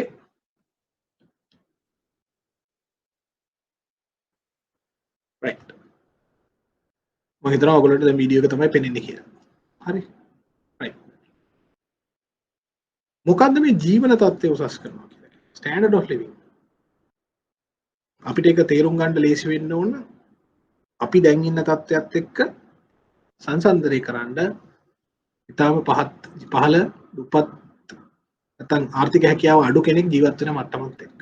එයාගේ ජීවන තත්ත්වය උසස් වෙන්න නම් එයාගේ වාසස්ථාන තියෙන මට්ටමට වඩා ජීවත් වීමට සුදුසු තත්ත්වයකටපත් වෙන්නට ඕන. එහිදී සනීප ආරක්ෂක පහසුකම් තියෙන්න ඕන. ජලය තියෙන්න ඕන. විදුලි බලය නැත්නම් ඒ වගේ බල ශක්තිය සපයලා තියෙන්න ඕන. හොඳ මහා මාර්ග නැත්නම් හොඳ ළඟාවීමේ පහසුකම් තියෙන්න ඕන. හොඳ ප්‍රවාහනයක් තියෙන්න ඕන. හොඳ අධ්‍යාපනයකට ළඟා වෙන හොඳ අධ්‍යාපන පහසුකම් ලබා ගන්න ඕන කරන හැකියාව තියෙන්න ඕන. ඔයගොල්ලෝ බැලුවොත් ලංකාවේ එහෙම දුප්පත් කියලා වෙන් කරලා තියෙන වෙන් වෙලා ඉන්න ජන කොටස් දෙක බැලුවොත් ඒ අය ඒකම ඇතුළේම තමයි ජීවත් වෙන්න හදන්නේ. ඇයි ඒ ආර්ථික හැකියාවෙන් ඉහළට එන්නේ නැහැ. පිළිගැනීමට ලක් වෙන්නේ. නමුත් ඔයගොල්ලෝ කල්පනා කරොත් එහෙම දුප්පත්තට ඉඳලා ඒ දුප්පත්කමින් එළියට ආවා කියලා අපි පුද්ගලිකව දකින්න කෙනෙක් දැක්කොත් ඔයගොල්ලන්ට හිත පේන්න තියෙනවා. ඒගොල්ලන්ගේ දුප්පත්කමින් එළියට ආවා කියලා අපිත් අර්ථකථනය කරා. අපිත් හිතන්නේ ඒ වෙනදට වඩා හොඳ තැනක ඉන්නවා. ඒ ඉන්නවා කියන තැන පහසුකම් අත්‍යවශ්‍ය පහසුකම් හොඳ තත්ත්වෙ තියෙනවා. හොඳ වතුර තියෙනවා. හොඳ සනීප ආරක්ෂක පහසුකම් තියෙනවා කියලා පේනවා. ඊට පස්සේ ඒ හොඳ අධ්‍යාපනයකට යොමු වෙන බව පේන්නද. ඒ හොඳ ප්‍රවාහන පහසුකම් භාවිත කරන බව පේන්නද තියෙනවා. ඒ හොඳ සෞඛ්‍ය සම්පන්න වෙනවා කියලා පේනවා. ඒකෙන් ඒ අය හිතන පතන විදිය වෙනස් වෙලා කියලා අපිට දැනෙන්න ගන්නවා. ඒගොල්ලෝ හිතන විදිය වෙනස් වෙනවා. ඒගොල්ලෝගේ සමාජ හැසිරීම වෙනස් වෙලා. ඒ භාවිත කරන වචන මාලාව වෙනස් වෙලා. ඒගොල්ලෝ වෙනදට වඩා ලෝකෙ දිහා බලනකොට ප්‍රසන්න භාවයක් පේන්න ගන්නවා. අපිත් සමහරලාට ඒ වගේ ජන කොටස් එක්ක සම්බන්ධ වෙන්න ප්‍රියතාවයක් නැත්නම් මනාපයක් දක්වනවා බව පේනවා. මෙන්න මෙහෙම ඉහළට එන්නට ඕන. ඒක තමයි සුදුරු මූල්‍යකරණය කරන්නේ. දැන් මේව කරන්න අපි බැංකුවල මේව කරන්න වෙලාව නැහැනේ. බැංකුවල අපිට උදේට වැඩට ගියාට පස්සේ ඕක කර ඉන්න වෙලාවක් නැහැ. ඒ නිසා සුදුරු මූල්‍යකරණය ගැන කියනකොට අපිට ටිකක් ඇඟට දැනෙනවා අඩුයි වගේ. අපිට දැනෙන්නේ නැහැ වගේ හිතෙනවා. මේ මොනවද මේ කියන්නේ? නමුත් සුදුරු මූල්‍යකරණය කරනවා. ඒ බිස්නස් එක මයික්‍රෝ ලෝන් නෙවෙයි කරන් තමයි අපි කර ඉන්නේ. අපි මයික්‍රෝ ෆයිනෑන්ස් කරනවා. සුදුරු මූල්‍යකරණය කරනවා. සුදුරු ණය නෙවෙයි නම් අපි ওই ටික කරන්න. දුප්පත් ඔය තැන කොටස් එක්ක ගැටිලා එළියට ගන්න වෙනවා. ඔන්න ඔහොම තමයි අදහස එන්නේ. රයිට්. හොඳයි. දැන් ඔන්න මේ ස්ලයිඩ් එකෙත් අපි පොඩි කරුණු ටිකක් කීවා. ඒ ටික තේරුණාද පුතේ? මෙතෙක් කියපු ටික තේරුණාද? මොන හරි ප්‍රශ්නයක් තියෙනවද? නිකම් දැන් ඔයගොල්ලෝ අහගෙන ඉන්නකොට ප්‍රශ්නයක් මතුනොත් නැතිලා ඉන්න එපා. දැන් සර් අතර මේ ආර්ථික හැකියාවන් කියන පොඩ්ඩක් පොඩ්ඩක් පැහැදිලි කරන්නපා. right very good. ඒක තමයි. ආමොද.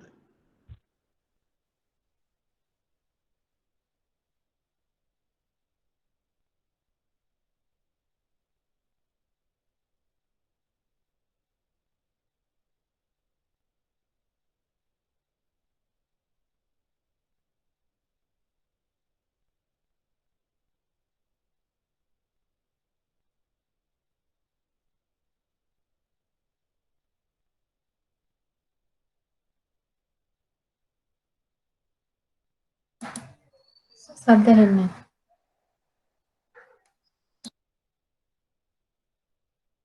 දැන් හරිද මයික්‍රොෆෝන් එක හරිද? හරි සර්. right. අර පුතේ ප්‍රශ්නයක් ඇහුවා. එයා ඇහුවේ ආර්ථික හැකියාව කියන එක ආපහු පැහැදිලි කරන්න කියලා. මෙන්න මෙහෙම එකක් පුතේ කියන්නේ. අපි දැන් මේක සංසන්දනය කරලා බලන්න වෙනවා. ආර්ථිකයේ හැකියාව කියන එක එන්නේ අපි කරන ආර්ථික කටයුත්ත මත අපිට තීරණාත්මක බලපෑමක් කරන්න පුළුවන් වෙන්න ඕනේ. අපි කරන ආර්ථික කටයුත්තෙන් අපිට වෙළඳපොළට බලපෑමක් කරන්න බැරි නම් වෙළඳපොලේ ඒ කියන්නේ අපි මේ වෙළඳපොලෙන් අයින් වුණොත් වෙළඳපොළට ඒක දැනෙන්නේ නැත්තම් අපේ ආර්ථික හැකියාව වර්ධනය වෙලා නැහැ. අපි වෙළඳපොළට කරන බලපෑම වැඩි වෙන්න වැඩි. උදාහරණයකට ගන්නකො මහා පරිමාණ ව්‍යාපාරයක් වෙළඳපොලෙන් අයින් වෙනකොට ඒගොල්ලෝ වෙළඳපොළට කරන බලපෑම හොඳට දැනෙනවා. හැබැයි අපි වෙළඳපොලෙන් කර ඉන්න බලපෑම තේරෙන්නේ නැත්තම් සපත්තු මහන මිනිස්සෙක් ඒ තනින් අයින් වුණා අපිට ඒක දැනෙන්නේ නැත්තම් අපි ඒගොල්ලන්ගේ ආර්ථික හැකියාව පිළිගන්න සූදානම් නැහැ. ඒක නිසා තමයි මම ඉස්සෙල්ලා වචනයක් පාවිච්චි කරේ පිළිගැනීම. මේ දුප්පත් අයගේ තියෙන දේ තමයි එය සක්‍රියයි. නමුත් ඒ සක්‍රිය බව පිළිගැනීමට ලක් වෙන්නේ. නමුත් ඒ සේවා මණ්ඩල අත්‍යවශ්‍යතාවය දැනෙන තාක් අපි ඒව පිළිගන්න ලෑස්ති. ඒකද එතකොට ඒගොල්ලන්ට ඒ වෙනුවෙන් අපි මිලක් ගෙවන්න ලෑස්ති. ඒ වෙනුවෙන් පිළිගැනීම දෙන්න ලෑස්ති. එහෙම වෙන්න ඒ අයට ආර්ථිකයේ ඒගොල්ලන්ට කරන්න පුළුවන් වැඩ කොටස වැඩි වෙනවා. ආදායම වැඩි වෙනවා. ඒගොල්ලන්ගේ භාණ්ඩයට හෝ සේවාවට ඉල්ලුම වැඩි වෙනවා. අන්න එහෙම වෙනකොට ඒගොල්ලෝ ඒගොල්ලන්ගේ ආර්ථික හැකියාවෙන් ඉහළට එනවා. එතකොට තමයි ඒගොල්ලෝ අර දැන් ඉන්නවට වඩා හොඳ ජීවන තත්ත්වයකට මාරු වෙන්නේ. නමුත් අවාසනාවකට වෙන්නේ මේ බොහෝ අය ආර්ථික ඒ අය හැම වෙලේම උත්සාහ කරනවා අර එකම විදිහට එකම තැන එහෙමම ඉන්න. මම ගිය සතියේ මෙතන පැහැදිලි කිරීමක් කරන්න ඇත්තටි. ඔක මූල්‍ය භාවිතයේ තියෙන ප්‍රශ්නයක් අපි එකට පස්සේ එනවා. අපි ඒක සාකච්ඡාවට එනවා. දවසක ආදායම රුපියල් 2000ක් විතර හොයන මිනිස්සෙක් ඒකෙන් රුපියල් 800ක විතර බිව්වොත් එහෙම ඉතුරු ටිකෙන් ඒගොල්ලන්ට සිද්ධ වෙන්නේ යැපෙන්න විතරයි. ඒ අර 800ම හැබැයි ඒගොල්ලන්ගේ ප්‍රාග්ධනීය විදිහට කවදාවත් හදන්නේ නැහැ. හැබැයි 800 ඉතුරු කරගෙන මම උදාහරණයකට කියන්නේ. ඒක ඉතුරු කරගෙන තමන්ගේ ප්‍රාග්ධනයක් හැදුවොත් තමන්ට මූලධනයක් හැදුවොත් ඉන්නවට වඩා හොඳ තැනකට ව්‍යාපාරය නැත්තම් තමන්ගේ ආර්ථික කටයුත්ත ගෙනියන්න පුළුවන්. අන්න ඒ හැකියාව හදන එක තමයි මේ ආර්ථික හැකියාව කියලා කියන්නේ. දැන් ඕගොල්ලෝ හැකියාවක් කරන නිසා ඕගොල්ලන්ට සමහර භාණ්ඩ හෝ සේවා මිලදී ගැනීම ගැන එහෙම ලොකුවට කල්පනා කරන්නේ. ඒක මිලදී ගන්න එක භුක්ති විඳිනවා.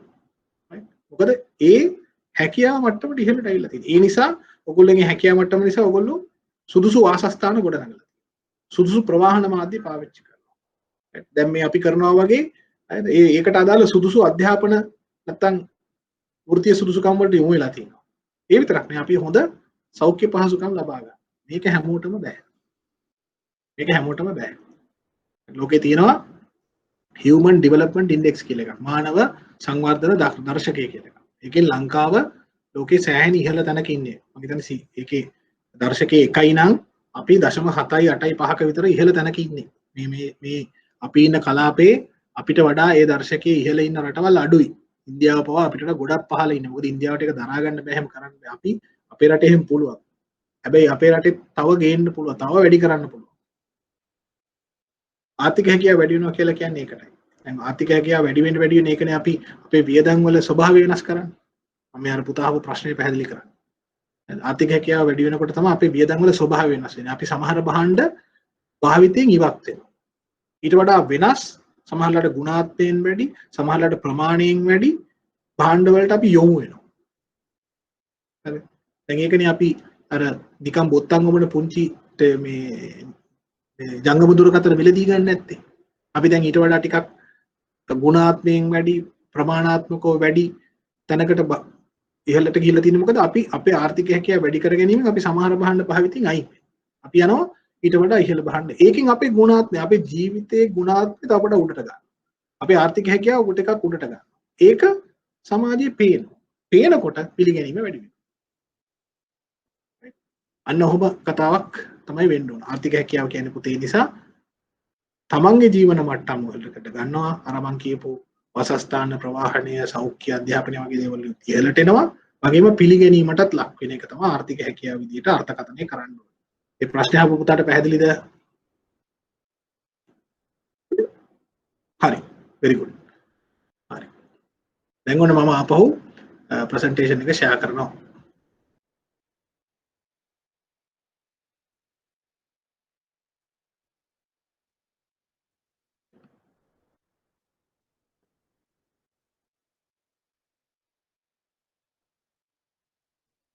පොඩි මොකක්ද සිස්ටම් එකේ පොඩි ඩිලේ එකක් තියෙනවා පුතේ පොඩ්ඩක් ඉන්න.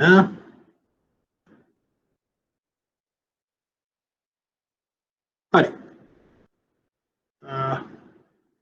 ඔයගොල්ලන්ට තාම ස්ක්‍රීන් එක පේන්නේ නැහැ නේද පුතා? නෑ සර්.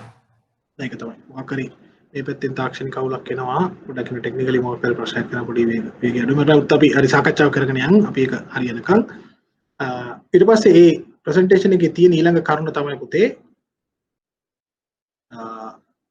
අපි එතෙන්ට යන්න පොඩි වෙලාවක් යනවා වගේ වමක් නෑ අපි බලමු. අපි එතකන් සාකච්ඡා කරමු.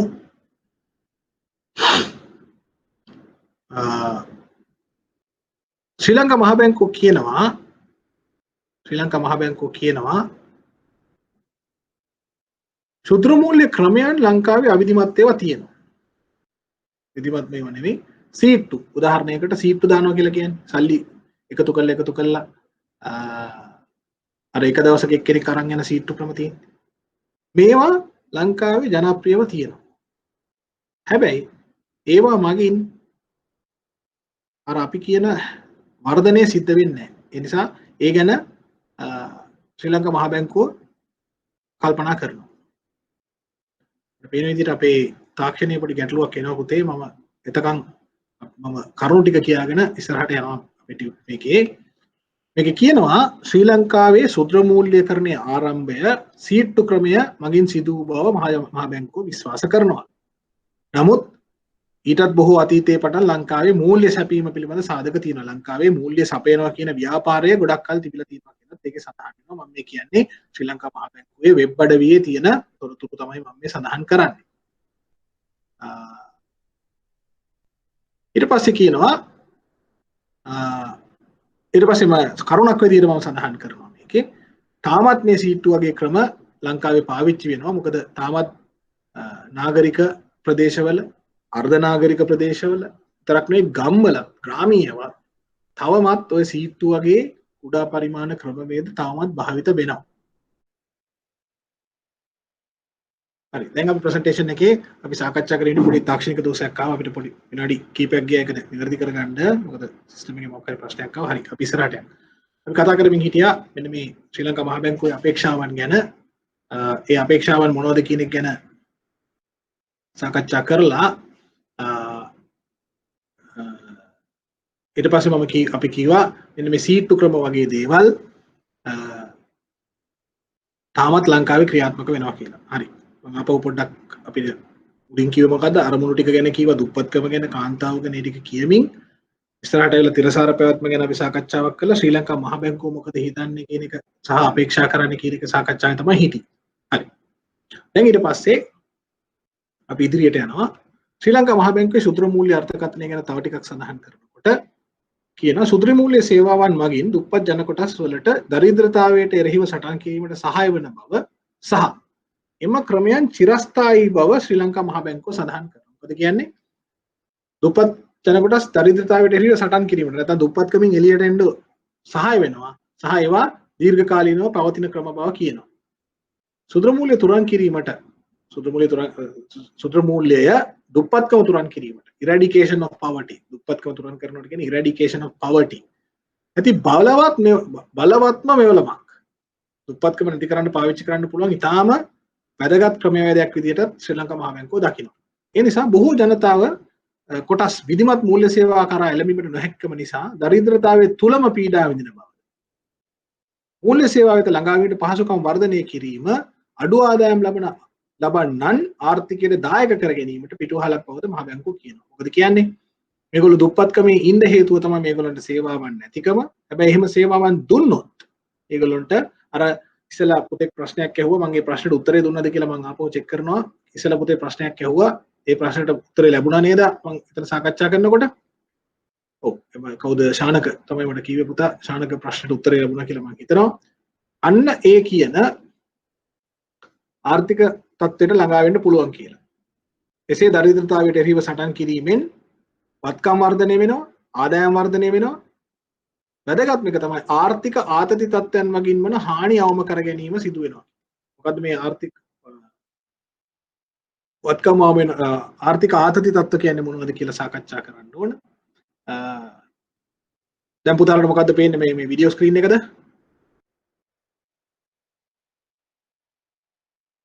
දැන් පේන්නේ වීඩියෝ ස්ක්‍රීන් එකද මොකද්ද?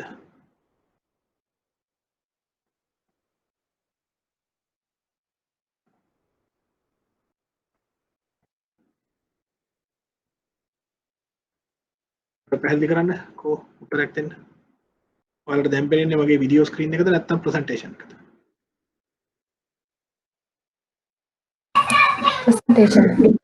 ප්‍රසන්ටේෂන් එක පේන්නේ. හරි. ආර්ථික තත්ත්වය කියලා මේ කියන්නේ පුතා ආර්ථිකයේ සිද්ධ වෙන අයහපත් බලපෑම් ආර්ථිකයේ ආතතියට පත් වෙනවා ස්ට්‍රෙස් ආතතියට පත් වෙන වෙලාවට දුප්පත් මේක දුප්පත්කමේ ඉන්නවා නම් ඒ අයට එහෙම වෙන බලපෑම් වල හානිය වැඩි. දැන් මේ දවස්වල ආර්ථිකයට ආතති තත්ත්වයක් ඇවිල්ලා තියෙනවා. ඔයගොල්ලන්ට මතක ඇති පහුගිය දවස්වල අපේ ආර්ථිකය නැත්නම් මේ රටම ටිකක් අපේ ලොක්ඩවුන් කියන්නේ වහලා තිබිච්ච තත්ත්වයේ උඩ ඒ තත්ත්වයේ බරපතල හානිය දුප්පත් අයට බොහොම දරුණුවට දැනෙන්න ගත්තා. දුප්පත් අයට වැඩිපුර දැනෙන්න ගත්තා. හරි. ඒ නිසා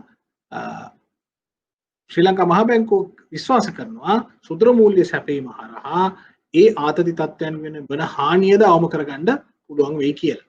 හරි. ඊට පස්සේ දැන් මේ ක්‍රියාවලිය කරන්න නම් ශ්‍රී ලංකා මහ බැංකුවට සුදුර මූල්‍ය නියාමනය කරන්න ක්‍රියාවලියක් තියෙන්නට ඕන. අපි කලින් උගන්වනකොට අපිට එහෙම නියාමන ක්‍රියාවලියක් නොතිබ්බ බව තමයි ඉගෙන ගත්තේ. මොකද එහෙම නියාමන ක්‍රියාවලියක් ලංකාවේ තිබුණේ නැහැ.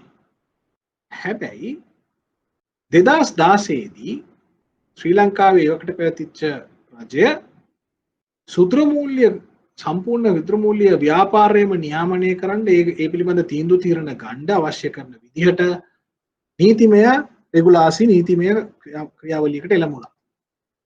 ඒ අනුව මේකේ පනතක් නිර්මාණය කරන මේ පනත ප්‍රකාරව සියලුම සුදුර මූල්‍ය ආයතන ශ්‍රී ලංකා මහ බැංකුවේ මුදල් මණ්ඩලය යටතේ පාලනය වෙනවා. ඔයගොල්ලෝ මුදල් මණ්ඩලය ඉගෙන ගන්නවා ඔයගොල්ලෝගේ බැංකින් එක්සෑම්ස් වල ඒක යටතට ගන්නවා. මේක ඉතාම වැදගත් තීන්දුවක් මේ ක්ෂේත්‍රයට ගත්තා. ඒ විතරක් නෙවෙයි රාජ්‍ය නොවන සංවර්ධන නියපොතේ රාජ්‍ය නොවන සංවිධාන වලටද සුදුර මූල්‍ය ව්‍යාපාර වල නිරත විය හැකි පරිදි මෙහෙම ස්වේච්ඡා සංවිධානයක් ලෙස ව්‍යාපදිච්ච වෙන්නත් පුළුවන්. එතකොට සුදුර මූල්‍ය සම්පූර්ණයෙන් කරන ව්‍යාපාර තියෙනවා නම් ඒ අයටත් නියාමනයක් තියෙනවා ශ්‍රී ලංකා මහ බැංකුවෙන්. ඒ විතරක් නෙවෙයි රාජ්‍ය නොවන සංවිධාන ඒව කරනවා නම් ඒකටත් නියාමන ක්‍රියාවලියක් තියෙනවා. මේ පනත විභාගයේදී නැවත ඕගොල්ලන්ගේ අර නෝට් එකේ ලියා ගන්න ඕන.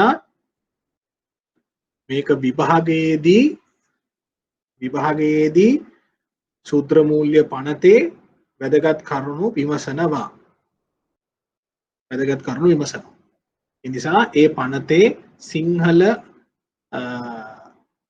පරිවර්තනය තියෙන්නට ඕන තියෙනවා අන්තර්ජාලයේ ඒකෙන් ඒක හැමෝම ළඟ තියාගන්න අරගෙන බලන එක හොඳයි. මොකද මේ පනතේ මොනවද අහන්නේ මේ පනත අනුව සුදුර මූල්‍ය ව්‍යාපාරයක් කියලා කියන්නේ තැන්පතු බාර ගැනීම වෙනත් ඕනෑම ආකාරයක මූල්‍ය සේවා සැපීම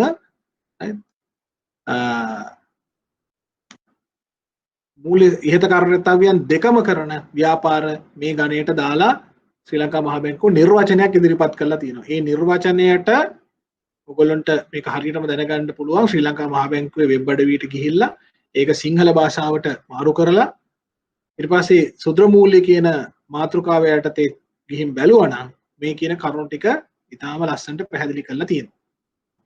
එතකොට මේ නියාමන ක්‍රියාවලියක ඇයි අවශ්‍යතාවය තියෙන්නේ? අපි තව ඊළඟ පාඩමකදී අපි සාකච්ඡා කරනවා සුදුර මූල්‍ය ව්‍යාපාරවල සෑහෙන අවභාවිතාවන් සිද්ධ වෙනවා. ඔබ සාමාන්‍යයෙන් ප්‍රවෘත්ති වලට සවන් දෙනවා නම් ඔයගොල්ලෝ දකින්න ඇති පුවත්පත්වල දැඩි ලෙස සාකච්ඡා වෙන දෙයක් තමයි කුඩා ණය ලබා දෙනවා අධික පොලි යටතේ කියලා. ඒ වගේම කුඩා ණය ලබා දීපු අයට ඒ ණය නොගෙවු විට දැඩි බලපෑම් වලට ලක් වෙන්න වෙනවා කියලා. සමහර ණය ලබා දීපු කොන්දේසි ඉතාමත්ම දැඩි දරා ගන්න බැරි කොන්දේසි විදිහට සඳහන් වෙනවා. හරි? මේ නියාමන ක්‍රියාවලියක් නොමැති වුණාම තමන්ට කැමති පොලි අනුපාතයකින් ණය ලබා දෙනවා. සමහර ණය මම සඳහන් කරා ගිය සතියේ ණය ලබා දෙන්නේ සතියකින් ගෙවන්න. සතිපතා ගෙවන්න. එහෙම නැත්නම් සති දෙකකට වරක් ගෙවන්න. හැබැයි ඒ වාරික නැවත අපි ගණන් හදලා බැලුවොත් පේනවා ඉතා අධික පොලියකට තමයි ණය ලබා දීලා තියෙන්නේ. මේක අවභාවිතාව.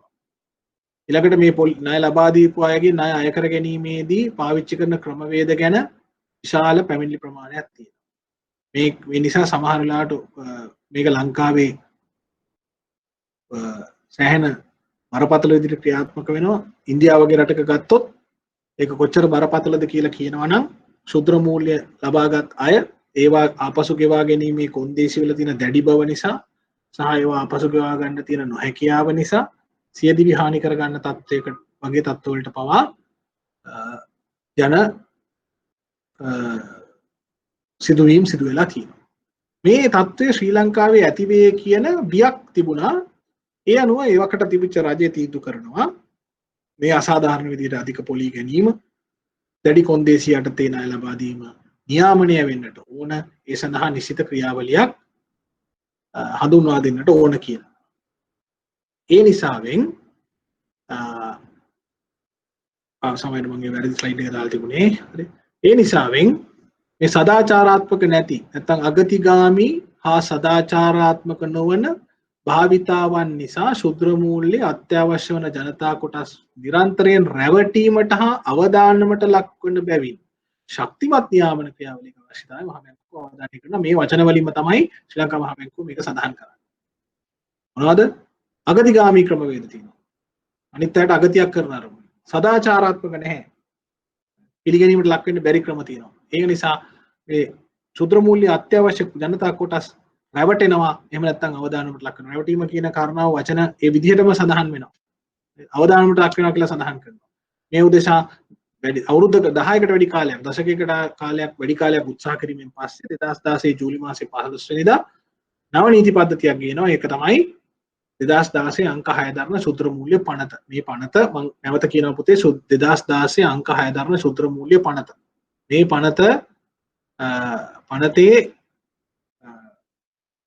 සිංහල අනුවාද සිංහල පරිවර්තනය ඔයගොල්ලෝ ගාව තිබිය යුතුයි කියලා මම විශ්වාස කරනවා. මොකද ඒකෙන් මොනවා හරි ප්‍රශ්නයක් විභාගයේදී ආවොත් අපරාධය අපිට ලකුණක් ගන්න තියෙන chance එක නැති කර ගන්න අවශ්‍ය නැහැ. ඒ අවස්ථාව නැති කර ගන්න ඕන නැහැ. ඒක වැදගත් පනතක්. ඒ නිසා ඒක මොකද ශ්‍රී ලංකා මහ බැංකුවේ වගකීම යටතේ තියෙන පනතක් නිසා. මේ පනත මගින් පහත වැදගත් අවශ්‍යතාවයන්ට අදාළ නීති පරිසරය නිර්මාණය කරනවා. මොනවද වැදගත් කරුණු? ලියාපදිංචි ශුද්‍ර මූල්‍ය ආයතනය කියන එක පහදා දීමක් කරනවා. මෙතෙක් කාලයක් ලංකාවේ තිබුණේ නැහැ ශුද්‍ර මූල්‍ය ආයතනයක් කියන්නේ මොකක්ද කියන එක පහදලා දීමක් තිබුණේ නැහැ. දැන් මේ පනතෙන් ඒක කරලා දීලා තියෙනවා. හරි. ඊට පස්සේ ශුද්‍ර මූල්‍ය සැපීමේ ව්‍යාපාර ලියාපදිංචි කිරීම හා ක්‍රියාවලියක් හදලා තියෙනවා. මේ කරුණු ටික පුතේ ඔය නිශ්චිත කරුණු තුනක් මම සඳහන් කරලා තියෙනවා. මේ ඔයගොල්ලන්ට දැන් පේන පිටුවේ මොනවද කියන්නේ? අර උඩින් කියනවා අගතිගාමී සහ සදාචාරාත්මක නොවන භාවිතාවන් නිසා මේගොල්ලෝ රැවටීමට සහ අවදානමට ලක් වෙනවා දුප්පත් අය. ඒ නිසාවෙන් පනතක් සම්මත කළා කියලා තියෙනවා. ඒ පනතේ නම සඳහන් කරනවා. ඒ කරුණු ටික දැනගන්න ඕන. වැදගත් මොනවද හඳුන්වා දීම් ටික මොකද්ද? නීති පරිසරය මොකද්ද? ලියාපදිංචි කිරීම ලියාපදිංචි ශුද්‍ර මූල්‍ය ආයතනය කියන එකේ නිර්වචනය පහදා දීම තියෙනවා. නිර්වචනයේ තියෙනවා. ශුද්‍ර මූල්‍ය සැපීමේ ව්‍යාපාර ලියාපදිංචි කිරීමේ ක්‍රියාවලියක් තියෙනවා. මේ ක්‍රියාවලිය නිශ්චිත වශයෙන්ම සඳහන් කරලා දිනවා මේ පනතේ. ඒක දැනගන්න ඕන. ඊළඟට කියනවා එසේ ලියාපදිංචි වූ ආයතන නියාමනය හා සුපරීක්ෂණය සිදුවන බවද පිළිගන්නවා. මේ පනතෙන් තමයි ඒ ආයතන නියාමනය කරන්නේ. මේ සම්බන්ධයෙන් විධාන ගණනාවක් නිකුත් කරලා තියෙනවා ශ්‍රී ලංකා මහ බැංකුව. ඒ විධාන ටික අපි ඉදිරියේදී මොනවද කියලා දකිමු. මොකද මේ විධාන නිකුත් කරලා තියෙන විධාන වල වැදගත්කම් තියෙනවා. විශේෂයෙන් ප්‍රාග්ධනය ගැන ආදී වශයෙන් විවිධ වැදගත් විධානයන් තියෙනවා. නමුත් මේ පනතේ මොනවද වුනේ? පනතෙන් මොකද්ද සිද්ධ වෙච්ච වැදගත්කම කියන එක ගැන අහුවොත් මොකද්ද වුනේ? නීති පරිසරයක් හැදුනා නියාමනයට. මොනවද වෙන්නේ නියාමනය යටතේ? මොකද්ද ලියාපදිංචි ශුද්‍ර මූල්‍ය ආයතනයක්? රෙජිස්ටර්ඩ් නැත්නම් ලයිසන්ස්ඩ් මයික්‍රොෆයිනෑන්සිං ඉන්ස්ටිටියුෂන් කියන්නේ මොකක්ද කියලා තියෙනවා. ශුද්‍ර මූල්‍ය සැපීමේ ඒවා ව්‍යාපාර කොහොමද ලියාපදිංචි කරන්නේ කියලා. ඊට අමතරව ඒවා සුපරීක්ෂණය කරන ක්‍රියාවලිය ගැන සඳහන් කරනවා. ඊට පස්සේ මම ඊළඟට යන ස්ලයිඩ් එක තමයි අපි කලින් දැක්කේ. ඒ අනුව මේ පනත ශ්‍රී ලංකා මුදල් මණ්ඩලයට පාලනය වෙනවා. ඒ විතරක් නෙවෙයි රාජ්‍ය නොවන සංවිධාන වලටත් ඒ අවස්ථාව දීලා තියෙනවා. ඔන්න ඊට යටින් තියෙනවා 2016 අංක 6 දරන ශුද්‍ර මූල්‍ය පනතට අනුව ශුද්‍ර මූල්‍ය ව්‍යාපාරයක් යනු තැන්පතු බාර ගැනීම ඕනෑම ආකාරයක මූල්‍ය සේවා සැපයීම කියලා. ඊට පස්සේ තුන්වෙනි පොයින්ට් එක ඔය විදිහටම තමයි තියෙන්නේ. වෙනත් මූල්‍ය සේවා කියන වෙනත් මූල්‍ය සේවා සැපීම සහ ඉහත කර්තව්‍යයන් දෙකම කරන ව්‍යාපාර. ඔකේ තැන්පතු බාර ගැනීම ඕනෑම මූල්‍ය ආකාරයක මූල්‍ය සේවා සැපීම කියන අයට අමතරව වෙනත් මූල්‍ය සේවා සපයනවා සහ ඉහත කර්තව්‍යයන් දෙකමත් කරන ව්‍යාපාර තමයි සුදුර මූල්‍ය ව්‍යාපාර විදිහට ඕක නිශ්චිත වශයෙන්ම ඔහොමයි සඳහන් වෙන්නේ. මේ පනතේ තියෙන විදිහටමයි. හරි? එතකොට මේ කරුණ ගැන අවබෝධයක් තියෙන්නට ඕන. දැන් අපි ඉදිරියට තව පොඩ්ඩක් ඉස්සරහට යන්න කලින්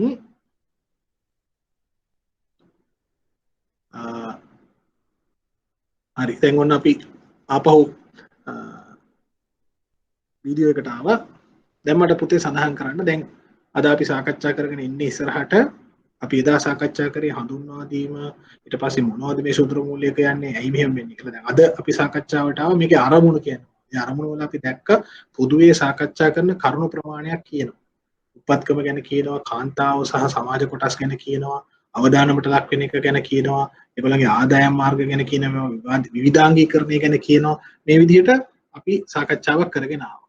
ඊට පස්සේ ඒක ලංකාවට කොහොමද සම්බන්ධ වෙන්නේ කියලා ශ්‍රී ලංකා මහ බැංකුව කොහොමද මේ සුදුරු මූල්‍ය ව්‍යාපාරය දකින්නේ කියලා අපි සාකච්ඡා කරා අපි ප්‍රසන්ටේෂන් එක කරා. මොකද ශ්‍රී ලංකා මහ බැංකුව තමයි මේකේ නියාමන ආයතනය. අපි ඉගෙන ගන්න පරිසරයේ මේ බැංකු පරිසරයේ මේ මුළු මූල්‍ය කර්මාන්තයේම ප්‍රධානත්වය දරන ශ්‍රී ලංකා මහ බැංකුව නිසා ශ්‍රී ලංකා මහ බැංකුව ගන්නා තීන්දුව తీරන විභාගයේදී අනිවාර්යෙන් පරීක්ෂා කරනවා. ශ්‍රී ලංකා මහ බැංකුව ගන්න තීන්දුව తీරන හරියට පරීක්ෂා කරනවා. ඒ නිසා හරි වැදගත් මේ ගැන අවබෝධයෙන් ඉන්න එක. මොකද මේ පහුගිය මාස 3ක වගේ කාලය තුල ශ්‍රී ලංකා මහ බැංකුව ඉතාම වැදගත් තීන්දුව తీරන ගණනාවක් ගත්ත ආර්ථිකය ගැන. ඒ ටික විභාගයේදී ප්‍රශ්නයක් විදිහට ඉදිරිපත් වෙන්න තියෙන අවස්ථාව හරිම වැඩි. ඒ නිසා අපි ඒ ගැනත් ඉදිරියේදී සාකච්ඡා කරමු. හරි. මම ඒකෙදී ඔයගොල්ලන්ට මතක් කළා විභාගයේදී චිරස්ථායී සංවර්ධන ඉලක්ක ගැන ප්‍රශ්නයක් එන්න පුළුවන්.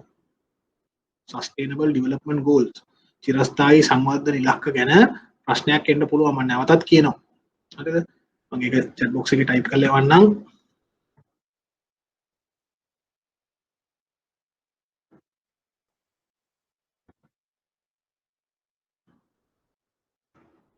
රහතක් තියෙනවා. මේක නැවත නැවත ප්‍රශ්න මම නැවත නැවත කියනවා ලියාගෙන තියාගන්න පුතේ මේක ප්‍රශ්නයකට අහන්න ඉඩකඩ තියෙනවා. හරි. දැන් එතකොට මෙහෙම ශ්‍රී ලංකා මහ බැංකුවේ අදහස තමයි ඒගොල්ලන්ට වෙනම නිර්වචනයක් තියෙනවා. ඒගොල්ලෝ අඩු ආදායමයි ගැන කියනවා. ඒ වැදගත් කතාවක් කියනවා. මොකද සුරකුම් නැතිකම නිසා මූල්‍ය සේවා ගන්න බැරි වෙලා ඉන්න අයට සේවාවන් දෙන්න කියනවා. එහෙම ඒ අරමුණෙන් ක්‍රියාත්මක වෙනකොට ශ්‍රී ලංකා මහ බැංකුව අපේක්ෂා කරනවා ඒ අයගේ දුප්පත්කම නැති වෙයි, ආදායම් තත්ත්වය වර්ධනය වෙයි කියලා. එතකොට ඒකෙදි ආර්ථික හැකියාව ගැන මම සඳහන් කරා මොකද්ද මේ ආර්ථික හැකියාව කියන්නේ කියලා. එතකොට පුතේ ප්‍රශ්නයක් ආවා මොකද්ද මේ ආර්ථික හැකියාව කියලා කියන්නේ. ඊට මම කිව්වා ආර්ථික හැකියාව කියලා කියන්නේ අර ඉන්න තැනින් ඊට වඩා ඉහළ තැනකට එනවා සහ පිළිගැනීමට ලක් වෙනවා කියන එක මම ඊට වඩා පොඩි උදාහරණ ටිකකුත් අරගෙන පැහැදිලි කරා. දැන් කොහොම එනකොට ශ්‍රී ලංකා මහ බැංකුවට දැන් මේ වැඩේ කරගන්න ඕන නම් සූත්‍ර මූල්‍ය ආයතන තමන්ගේ පාලනය යටතේ නැත්නම් තමන්ගේ නියාමනය යටතේ තියාගන්න. එහෙම නියාමනය යටතේ තියාගන්න මොනවද කරන්න ඕනේ? ඒකට නීතිමය රාමුවක් තිබුණේ නැහැ ලංකාවේ. එහෙම නීතිමය රාමුවක් තිබුණේ නැහැ 2016ට කලින්. එක එක විවිධ වෙනත් නීති වලින් පොඩි පැලැස්සර වගේ දම්මින් තමයි හිටියේ. නමුත් ඊට පස්සේ අවශ්‍යතාවය තේරුම් ගත්ත විශේෂයෙන්ම එක්තරා කාලයක ලංකාවේ සුදුරු මූල්‍ය නිසා සමාජ ප්‍රශ්න ගණනාවක් වැඩි වෙන්න පටන් ගත්තා. ඒක තේරුම් අරගෙන එවකට පැවතිච්ච රජය සුදුරු මූල්‍යකරණය සඳහා නිශ්චිත නීතිමය රටමාමුවක් හැදුවා. ඒ තමයි ඒකෙදී ඒගොල්ලන්ගේ වැදගත්ම දේ උනේ සුදුරු මූල්‍ය ආයතන ඉතාම අගතිගාමී විදිහට වැඩ කරනවා. මොකද මිනිස්සුම හූරා කන තත්වයකට ගිහිල්ලා තියෙනවා. මම ගිය සති උදාහරණයකට සමහරවිට එක අවස්ථාවක් කියන්නත් ඇති. ඊට පස්සේ ඒක සදාචාරාත්මක නැති වැඩ කරනවා. සදාචාරාත්මක නැති කියලා කියන්නේ සාමාන්‍ය සමාජ ක්‍රමේ අපි පිළිගැනීමට ලක් නොවන ආකාරයට මිනිස්සුන්ව ණයවත තල්ලු කරලා දානවා. අනවශ්‍ය විදිහට ණය බර වෙත තල්ලු කරනවා. වගේ වැඩ කරනවා. ඒ නිසා ඒ තත්ත්වයන් යටතේ රැවටෙන මිනිස්සු, රැවටීමට ලක් වෙන මිනිස්සු සහ අවදානමට බඳුන් වෙන දුප්පත් ජන කොටස්, සමාජ කොටස් ඒකෙන් බේරගන්න මේ නීති ක්‍රියාමාර්ගයට ගියා මේ පනතට එළඹුණා. ඒ පනතේ ප්‍රකාරව ව්‍යාපාදින්චි සුත්‍ර මූල්‍ය ආයතනයක් යනු කුමක්ද කියන එක පැහැදිලි කරලා තියෙනවා.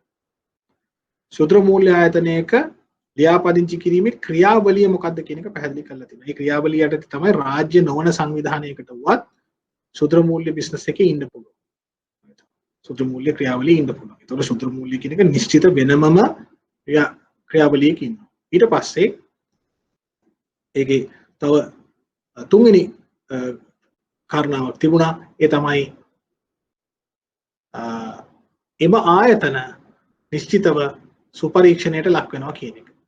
සුපරීක්ෂණයට ලක් වෙනවා. ශ්‍රී ලංකා මහා බැංකුව දැන් එම ආයතන සුපරීක්ෂණයට අපි කියන සුපර්විෂන් කියන regulation and supervision නියාමනයට ලක් වෙනවා සහ සුපරීක්ෂණයට ලක් වෙනවා. මොකද දැන් බැංකු ගත්තොත් මූල්‍ය ආයතන ගත්තොත් බැංකු වෙනුවෙන් ශ්‍රී ලංකා මහා බැංකුවේ බැංකු සුපරීක්ෂණය සඳහා දෙපාර්තමේන්තුවක් වෙනම තියෙනවා. බැංකු නොවන මූල්‍ය ආයතන ලියාපදිංචි වෙච්ච බැංකු නොවන මූල්‍ය ආයතන වලට වෙනමම සුපරීක්ෂණ දෙපාර්තමේන්තුවක් තියෙනවා. ශුද්‍ර මූල්‍ය සඳහාද කලින් ඒ වගේ දෙපාර්තමේන්තුවක් විදිහට ක්‍රියාත්මක වුණා. දැන් ඒ බලය දෙපාර්තමේන්තුව මගේ තවදුරටත් ක්‍රියාත්මක වෙන්නේ නැහැ. නමුත් ශ්‍රී ලංකා මහා බැංකුවේ ඒ වගකීම තරනවා. මේ කරුණු ටික විභාගයට වැදගත්. අද අපි සාකච්ඡා කරගෙන ආපු කරුණු ටිකේ අපි වෙනම කරුණු ප්‍රමාණයක් සාකච්ඡා කරා. ඒ කරුණු ටික හරියම වැදගත් විභාගයේදී කෙටි ප්‍රශ්න වලට වෙන්නට පුළුවන්. එහෙම නැත්නම් රචනා ප්‍රශ්න වලට වෙන්නට පුළුවන්. ඒ කරුණු ටික හරියම වැදගත්. හොඳයි. දැන් පුතේ පොඩි තාක්ෂණික දෝෂයක් ආපු නිසා මම නැවතත් අහනවා. දැන් මෙතෙක් සාකච්ඡා කරපු කරුණු වල මොනවා හරි පැහැදිලිතෙන් තියනවාද? අර එක් ප්‍රශ්නයක් ඇහුවා. අන්න එහෙම ප්‍රශ්න අහන එක ඉතාම හොඳයි. මොනවා හරි මෙතෙක් අහපු ප්‍රශ්න වල කරන කාරණාවල මොනවා හරි ගැටලු තියනවාද අපිට සාකච්ඡා කරන්න. මොනවා හරි ඔයගොල්ලන්ට මෙතෙක් කතා කරපු කරුණු වල පැහැදිලිතාවයත් තියනවාද නැත්නම් අපැහැදිලි තැනක් තියෙනවනම් මෙන්න මේ කාරණාව කියපු එක තේරුණේ නැහැ කියලා පැහැදිලි කරන්න බලන්න. පැහැදිලි කිරීමක් ඉල්ලන්න. කොහොමද දැන් අපේ දරුවෝ ඉන්නවා 21ක් විතර 20ක් විතර ඉන්නවා. අපිට කියන්න බෑ මොනවා හරි අපැහැදිලිතාවයක් තියෙනවා නම් අහන්න පුතේ. පනත අන්තර්ජාලයේ තියෙනවා. අන්තර්ජාලයේ තියෙන ඒක සොයාගන්න බැරි වුණොත් අපි වඩා හොඳයි අපි මම ඒක හොයලා දෙන්නම්. ඒක ලේසි ඔයගොල්ලන්ට. හරි. ඊට පස්සේ මම කිව්වා ඔයගොල්ලන්ට අර චිරස්ථායි සංවර්ධන ඉලක්ක ටිකත් හොයලා දෙන්නම්. ඒකත් දෙන්නම් කියලා. ඒ ටික මම ලෑස්ති කරලා දෙන්නම්. ඔයගොල්ලන්ට ඒ අරින්න මොන හරි තව තියෙනවද පුතා ගැටලු? දැන් දරුවෝ 4 දෙනෙක් මට කිව්වා ඒගොල්ලන්ට ගැටලු නැහැ කියලා. අනිත් ඒ කියන්නේ 16කට වගේ ගැටලු තියෙනවා වගේ. මොන හරි තියෙනවද පුතා? කො බලන්න. කො හැමෝම මට පිළිතුරු දෙන්න ඕන. මොකද එතකොට තමයි අපිට මේක ඉස්සරහට කරගෙන යනකොට ඕගොල්ලෝ ඉන්නවා කියලා තේරෙන්නේ. හරි. සූත්‍ර මූල්‍යකරණයේ තියෙන අගතිගාමී දේවල් හොඳයි. thank you මම රෙස්පොන්ඩ් කරනවා. very good. සූත්‍ර මූල්‍යකරණයේ තියෙන අගතිගාමී දේවල් ගැන අපි වෙනමම දවසක පොඩි කරුණු ටිකක් සාකච්ඡා කරනවා. ඒකත් විභාගයේදී ප්‍රශ්නයක් විදිහට අහපු එකක්. ඔයගේ පහුගිය ප්‍රශ්න පත්‍ර ගත්තොත් සදාචාරාත්මක නොවන සූත්‍ර මූල්‍ය භාවිතාවන් ගැන විභාග ප්‍රශ්නයක් ඇහුවා. විභාගයේදී ප්‍රශ්නයක් ඇහුවා. ඒකට ඒ ටික අපි ඒ නිසා කරුණු දැනගෙන ඉන්නට ඕන. දැන්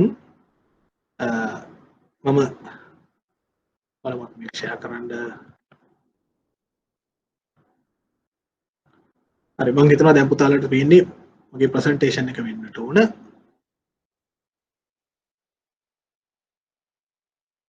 අපි මෙන්න මේක ඉහළ මුදුනට යනවා. මොකද අපේ සාකච්ඡාවේ ආයේ කරුණු ටික අපි එකතු කරලා පොඩි ප්‍රශ්න කීපයක් අහලා ඕගොල්ලන්ගේ දැනුවත්කම වැඩි කර ගන්න ඕන.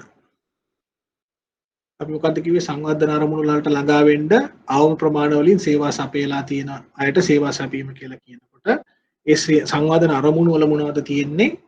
දුප්පත්කම නැති කරන එක, කාන්තාවන් හෝ වරප්‍රසාදන වල ජනතාව බලාත්මක කිරීම, රැකියා අවස්ථා ජනිත කිරීම ඔය වගේ කරුණු.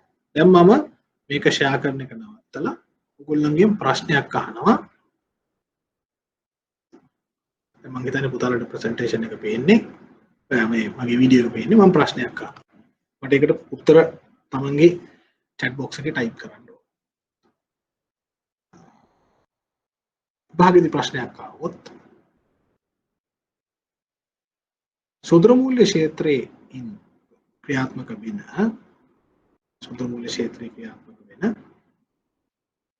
මේ ශුද්‍ර කර්මාන්ත කරුව නැත්නම් ආර්ථිකයේ සක්‍රීය ශුද්‍ර කර්මාන්තකරුවන්ට ඒ ඉන්න මට්ටමින් ඉහළට ළඟා වෙන්නට ඒ මට්ටමින් ඉහළට ළඟා වෙන්නට බාධා කරන නැත්නම් ඒ හැකියාව නැති වෙන බාධාවට ලක් කරන ඒ අය ළඟම තියෙන ලක්ෂණ මොනවද? මම ආයි කියනවා. ශුද්‍ර කර්මාන්තවල නිරත වෙමින් ශුද්‍ර මූල්‍ය සේවා අපේක්ෂා කරන කොටස් ධන කොටස් ඉන් ඔබට වර්ධනය වීමට බාධා කරන ඔවුන් සතුව පවතින ලක්ෂණ මොනවද කියලා වගේ ප්‍රශ්නයක් ඇහුවා. ඕගොල්ලෝ මොකද්ද දෙන උත්තරේ? මම පැහැදිලි කරන්නම්. දුප්පත් කුඩා පරිමාණ බොහෝම පොඩි මට්ටමින් බිස්නස් කරන අය ඇයි උඩ තත්ත්වයකට එන්න බැරි වෙන්නේ මොනවා නිසාද? අර සේවාවන් නැති කතාව අයින් කරන්න. ඒක දැන් අපි සාකච්ඡා කරා. ඊට අමතරව ඒගොල්ලොන්ගේ තියෙන ලක්ෂණ මොනවද? ඒගොල්ලෝ ළඟම තියෙනවා යම් ලක්ෂණ. ඇයි ඉහළට එන්න බැරි? very good චාමිකා හරි පුතේ මට මේ චාමිකාද කියලා කියන්න බෑ. නමුත් හරි මූල්‍ය සාක්ෂරතාවය නැතිකම බරපතල වචනයක් කිව්වා. ඉතින් බලමු මොකද්ද කියලා. හොඳයි වගේ පේනවා. බරපතල. තව කියන්න පුතේ කවුරු හරි? lack of knowledge දැනුම නැතිකම කියලා ශනුක වෙන්න ඕනේ. ශනුක කියනවා. දැනුම නැතිකම කියලා. තව කියන්න පුතා උත්තර. ඇයි මේ ඇයට බැරි මේ තත්ත්වයෙන් ඉහළට එන්න? අවදානම් ගැනීමට අකමැත්ත. චන්ද්‍රිකා වෙන්න ඕන. චන්ද්‍රිකා. ඉතා හොඳයි. හොඳ උත්තරයක් කියලා මම කියනවා. හොඳ උත්තර තුනම කියන හැම එකක්ම මම අගය කරනවා. ඒ ඔයගොල්ලන්ගේ මේ කාරණාව ඉගෙන ගන්නත් කලින්ම ওই විදිහට තොරතුරු ওই තත්ත්වයෙන් උත්තර දෙන එක ගැන. තව උත්තර කියන්න පුතේ බලන්න. තව උත්තර කියන්න බලන්න. චතුරංගා මට එහෙම කියන්න තේරෙන්නේ පුතේ දිසානායක ඇඩික්ෂන්ස් ඇබ්බැහි වීම හරිම වැදගත් උත්තරයක්. සෝෂල් ප්‍රොබ්ලම් සමාජ ප්‍රශ්න මම හිතන්නේ මට සබ්ජෙක්ට් එක උගන්වන්න ඕනේ නැහැ. ඒ තරම් දැනුම් ඒ තරම් වැදගත් කරුණු වෙනවා. lack of market information ඒ කියන්නේ වෙළඳපොළ පිළිබඳ තොරතුරු වල තොරතුරු නොමැතිකම. විනේශහරි කියනවා භාණ්ඩ සේවා විවිධාංගීකරණය නොකිරීම. very good. අපි කතා කරපු කාරණාව. තව කියන්න පුතේ. හොඳ උත්තර ප්‍රමාණයක් එනවා. හොඳයි. තව කියන්න. ඔයගොල්ලන්ට ඇයි මේ අය මෙතනින් උඩට එන්නේ නැත්තේ? මොකද මේ අය ගන්න බැරි? මොනවද ඒගොල්ලෝ ළඟ තියෙන ලක්ෂණ?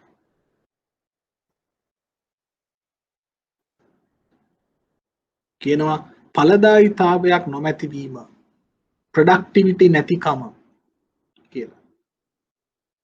සමාධි lack of organizing සංවිධානාත්මක ස්වභාවයක් නොමැතිකම. තව කියන්න. මම ඔයගොල්ලන්ගේ උත්තර බලාපොරොත්තු වෙන්නේ එහෙම උත්තර ලබා ගැනීමෙන් අපි ඊට එහා පැත්තේ අඩියට තියන්න යනකොට ඔයගොල්ලෝ ඒ කාරණා තේරුම් ගැනීම සාර්ථක වෙනවා. ඒකයි.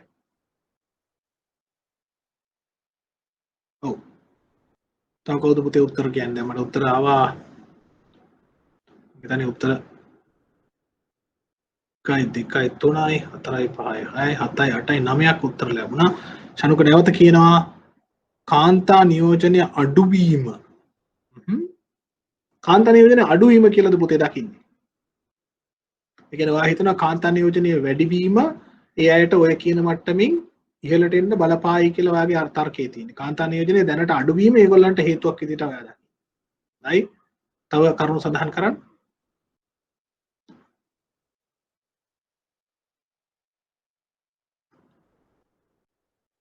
තව උත්තර හිතන්න. ඇයි ශුද්‍ර කර්මාන්තවල නිරත වෙන අය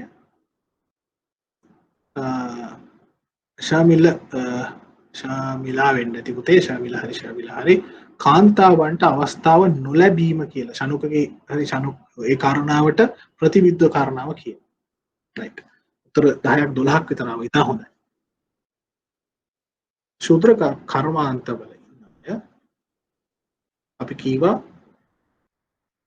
අගතිගාමී සහ සදාචාරාත්මක නැති භාවිතාවන්ට හසු වෙනවා නැත්නම් රැවටෙනවා අවදානමට ලක් වෙනවා.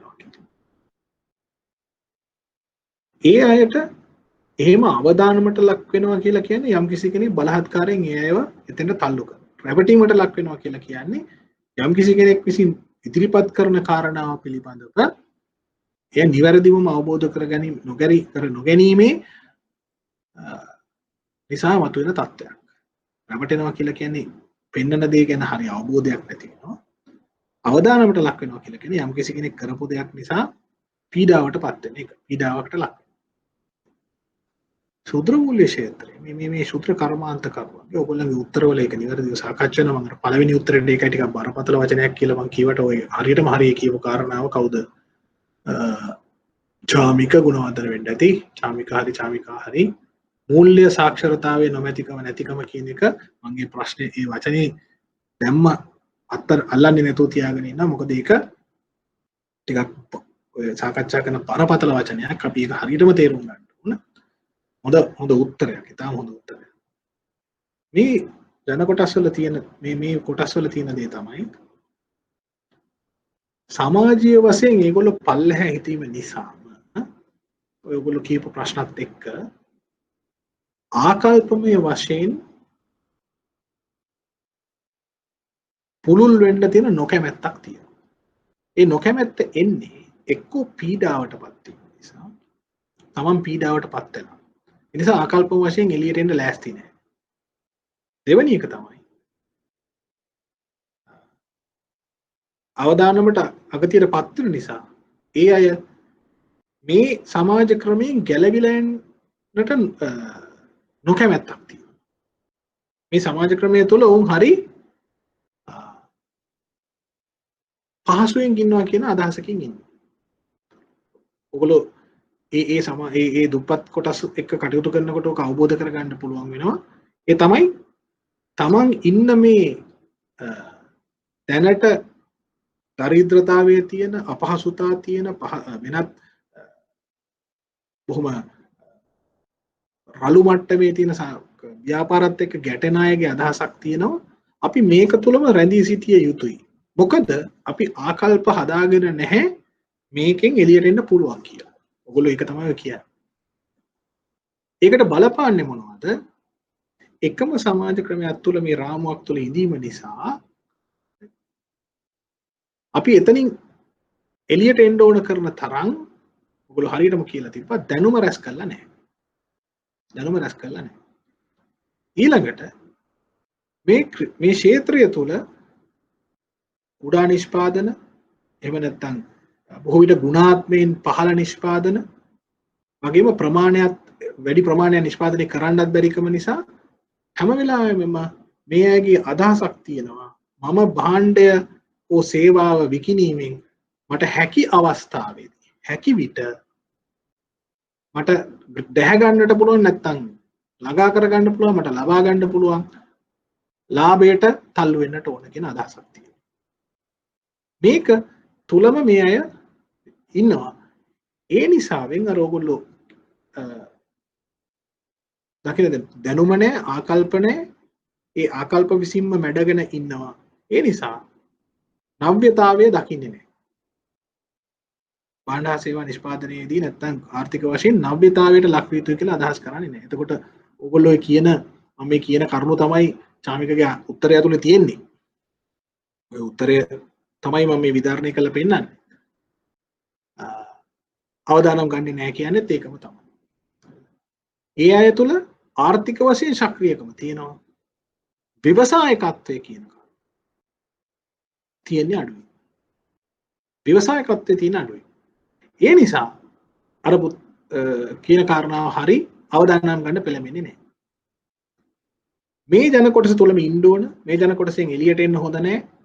ඒ නිසා අපි මේක තුලම රැඳිලා ඉන්න ඕන. මේක අපිට හරි පහසුයි. මේ බැඳීම් නැති කර ගැනීම අපිට අවාසී වගේ හැඟීමක් මේ ජන කොටස් තුල හැදුනහම මේ ජන කොටස් තුල නිවැරදි කියලා හිතන දේවල් මේ ජන කොටසට සාපේක්ෂව හරි මේ ජන කොටසට සාපේක්ෂව මේවා උදය මේවා තමයි පිළිගන්නේ කියලා තේරෙන දේවල් වලට ඒ අය යොමු වෙනවා. ඒක ඔගොල්ලෝ අර කියපු ඇබ්බැහි වීම මගේ දේවල් ඒක තුලයි තියෙන්නේ. ඒකයි අය අපිට අර ඇබ්බැහි වීම වගේ දේවල් ඇයි මේ දුප්පත් කොටස් වල එහෙනම් තියෙන්නේ. ඒ අය නේද අබ්බැහි වීමෙන් එළියට එන්න ඕන. ඊට වඩා ආර්ථික වශයෙන් ඉහළ ආර්ථික හැකියාව වැඩි කරගත්ත ජන කොටස් වල ඇයි ඒව නැත්තේ වගේ ප්‍රශ්නයක් ඇහුවොත් හේතුව තමයි මේ ජන කොටස් වල ඒවාට පිළිගැනීමක් හැදලා තියෙනවා. ඒවා නිවැරදියයි හිතන ක්‍රමවේද ආකල්පයක් හැදලා තියෙනවා. ඒ නිසා මේ අය මේක තුලම එතකොට මේකෙන් ගැලවෙන්න තියෙන තවත් හැකියාව තවත් අඩු තවත් මේක තුලටම ගොනු. එතකොට අදහසක් එනවා මම පුළුවන් තරම් උත්සාහ කරන්නට ඕන මේ ක්‍රමය තුලම ඉඳිමින් මට හැකි විට ගුණාත්මය ගැන නොසිතන එහෙම නැත්නම් අපි කියන්නේ ක්වොලිටි බහන් සර්විස් එකක් හරි ප්‍රොඩක්ට් එකක් හරි දෙන එක නෙවෙයි මම පුළුවන් තරම් මේක ඇතුළෙම හම්බ කර මට පුළුවන් වෙලාවට දෙයක් හදාගෙන ඉන්නවා කියන අර්ථය තියෙනවා. මම මේක ලංකාවට සාපේක්ෂව කීවට මේක ලෝකයේ අනිත් රටවලට සාපේක්ෂව මේක තමයි තත්ත්වය. ඒ නිසා තමයි අපිට පේනෙන්න තියෙන්නේ හැබැයි මේ සමාජ කොටස් තුල තියෙනවා. එතකොට පිළිගැනීමට ලක් වෙන්නේ නැත්නම් අධ්‍යාපනය සහ දැනුම කියන ඒවා. එතකොට ඒ නිසාම ඒක තුලම ඉන්න හදනවා. එතකොට එක පරම්පරාවෙන් පරම්පරාවට දැනුමින් ക്ഷീණ වෙමින් යනවා. එතකොට අපි දකිනවා ඒ අයගේ සමාජ භාවිතාවන් හරි රළුයි. නමුත් එයා ඒක තුලම ඉන්න කැමති. ඒක ප්‍රශ්නෙට මතුවෙනවා. ඊට පස්සේ ඒ අයව අපි මේ ආර්ථික මට්ටමේ ඉහළයි කියලා කියන සමාජ විනය සහ වෙනත් විනයක් සහ ආකල්ප මේ අය තුල නැහැ කියලා අපිට අදහසක් එනවා. ඒ නිසා මේ දෙක අතර අපි අර කියනවා ඒකට කියනවා චයිනීස් වෝල් එකක් හදනවා කියලා. අපි දෙක වෙන් කරන්න බොහොම පැහැදිලි වෙන් කිරීමක් හදනවා. ඒකට ශුද්‍ර මූල්‍ය කියලා කියන එක අපි කියන වචනයත් එක්කම දකින්නේ ශුද්‍ර මූල්‍ය කියලා කියන්නේ දුප්පත් අර ඇබ්බැහි වෙච්ච වෙන තැනකට වැටිච්ච එකම ගුණයක් විදියට ඉන්න සමහරලාට ආර්ථික මොනවාද ජීවන තත්ත්වය ගැන දැක්කම හරි දුක්ඛිතයි කියලා අපි කියන වගේ වචන පාවිච්චි කරන්නේ මෙන්න මේ ක්‍රමය නිසා. මේ අය මේ ගොඩෙන් එළියට ගන්නේ නැහැ. මේ ගොඩෙන් එළියට ගන්න සූත්‍ර මූල්‍ය වලට පුළුවන්. ඒක ලෝකෙ ඔප්පු කරලා තියෙනවා. හැබැයි ඔයගොල්ලෝ අපි පස්සේ ඉගෙන ගන්නවා ග්‍රාමීණ ක්‍රමය ගැන බංග්ලාදේශී ග්‍රාමීණ කියලා ක්‍රමයක් හඳුන්වලා දුන්නා මහාචාර්ය මොහමඩ් යූනුස් ආර්ථික විද්‍යාඥයෙක්. එතුමාට නොබෙල් සාමත්‍යාගය පවා ලැබුණා ඒ ග්‍රාමීණ ක්‍රමය සංවර්ධනය කිරීම හේතුවෙන්. ඒ ග්‍රාමීණ කියන ක්‍රමය අද ලෝකයේ රටවල් විශාල සංඛ්‍යාවක පාවිච්චි කරනවා. මම හිතන්නේ ගිය සතියේත් මේ ගැන තරමක් සඳහන් කළා. ඒකේ ඔප්පු කරලා තියෙනවා. අපි ඔය කියපු අර අපි කලින් මේ දැන් කතා කරපු ප්‍රශ්න ටික වෙනස් කරන්න පුළුවන් බව. වෙනස් කරන්න පුළුවන්. ප්‍රායෝගිකවම කරලා ඔප්පු කරලා තියෙනවා. ඒ අනුව අද ඔයගොල්ලෝ බංග්ලාදේශය ගැන අධ්‍යයනය කළා ඒ ග්‍රාමීණ ක්‍රමය ගැන නිකන් අන්තර්ජාලයේ බැලුවොත් වෙනවා ග්‍රාමීණ ක්‍රමයේ ඇතුලේ විශාල අපි කියන්නේ කෝපරේට් බිස්නස් මහා පරිමාණ ආයතන ව්‍යුහයක් දක්වා සුද්‍ර මූල්‍ය වර්ධනය කළ හැකි බව සුද්‍ර මූල්‍ය සැපීම හරහා වර්ධනය මිනිස් ව්‍යවසායකයන් හැදිය හැකි බව ඔප්පු කරලා තියෙනවා. එතකොට මේ ක්‍රමය අපේ ලංකාව තුළ ක්‍රියාත්මක විය යුතුයි. ඒ ක්‍රමයට වර්ධනය විය යුතුයි කියන දේ ශ්‍රී ලංකා මහ බැංකුව විශ්වාස කරනවා. මම ස්ක්‍රීන් එක ෂෙයා කරොත්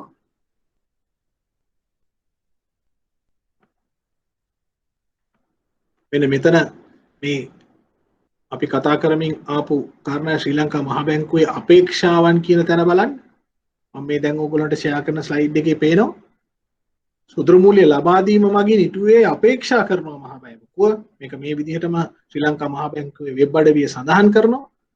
ආදායම් ජනිතන ක්‍රියාමාර්ග වැඩි දියුණුව හා ව්‍යාප්ත වීම අඩු ආදායම් ලබන ජනතා කොටස් වලට හැකියාවන් වර්ධනය කියන කරුණ මෙහිදී හැකියාවන් විදිහට මේ කියන්නේ ආර්ථික හැකියාව.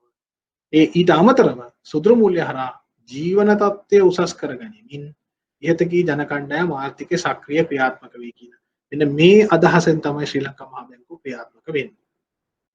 හරි. හොඳයි. දැන් අපි අද සාකච්ඡාවේ අපි කරගෙන ආවේ මොකද්ද?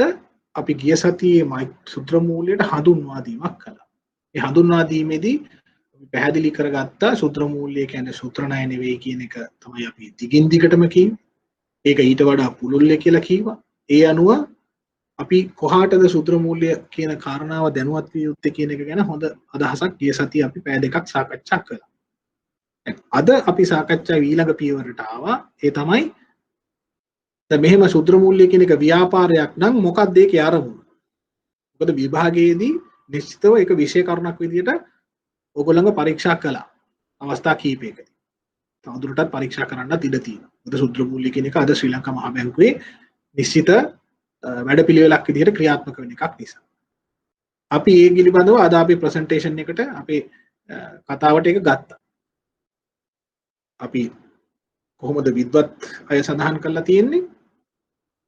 ලෝක බැංකුව වගේ ජාත්‍යන්තර සංවිධාන කොහොමද ඒක දැකලා තියෙන්නේ? ඒකෙදි මොනවද පාවිච්චි කරපු වැදගත් වචන, වැදගත් කරුණු, දුප්පත්කම, කාන්තාව, අවදානමට ලක්වීම, දරිද්‍රතාවය කියන දුප්පත්කම දරිද්‍රතාවය, ඊළඟට ඒ අයගේ නිෂ්පාණ්ඩ හා සේවා විවිධාංගීකරණය වගේ කරුණු ගැන අපි පිළිවෙලකට සාකච්ඡා කරගෙන ආවා. ඊට පස්සේ ඒකෙදී අපි වැදගත් කරුණ විභාගයේදී දිලක්ක විය හැකි කියලා සඳහන් කරා චිරස්ථායී සංවර්ධන නැත්නම් තිරසාර සංවර්ධන ඉලක්ක කියන එක.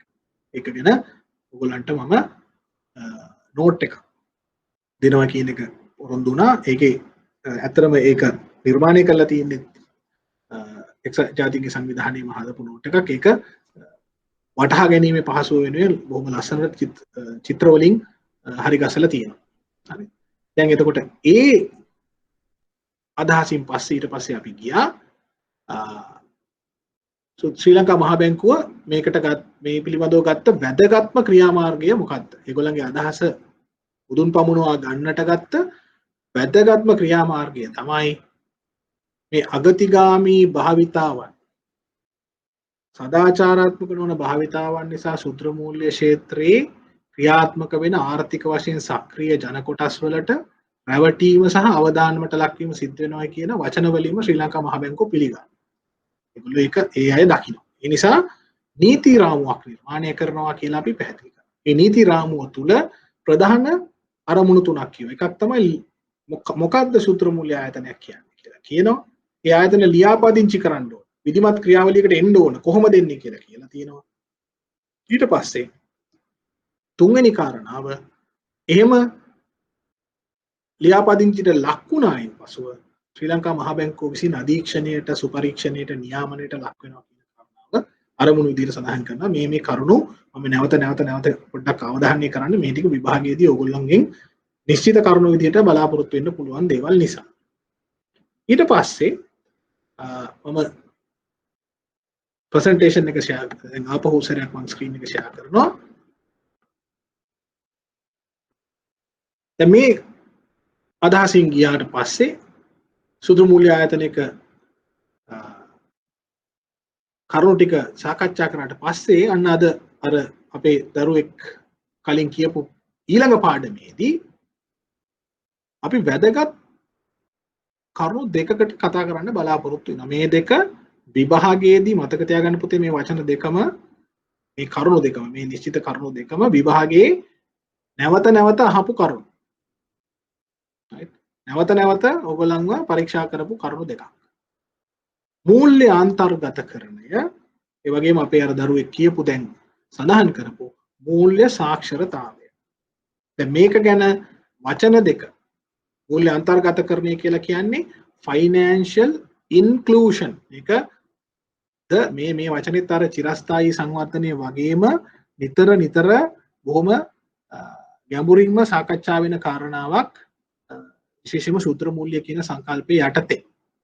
ඒක ශුද්‍ර මූල්‍යයට විතරක් අදාළ නොවුණත් ඒ ගැන නිතර සාකච්ඡා කරනවා. මොකද මූල්‍ය අන්තර්ගතකරණය සහ ශුද්‍ර මූල්‍ය සැපීම කියන දෙක එකිනෙකට බොහොම සමීපව තියෙන සංකල්ප දෙකක් නිසා. ඊට පස්සේ අර මූල්‍ය සාක්ෂරතාවය මේකට කියනවා ෆයිනෑන්ෂල් ලිටරසි කියලා. දැන් සාමාන්‍ය ලිටරසි නැත්නම් සාමාන්‍ය සාක්ෂරතාවය කියලා කියන්නේ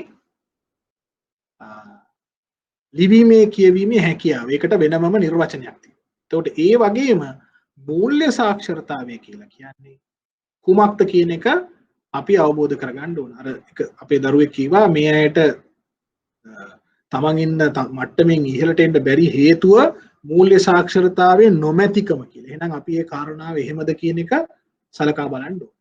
එතකොට අපේ පාඩමේ මම ස්ක්‍රීන් එක ෂෙයා කරන එක නවත්තනවා.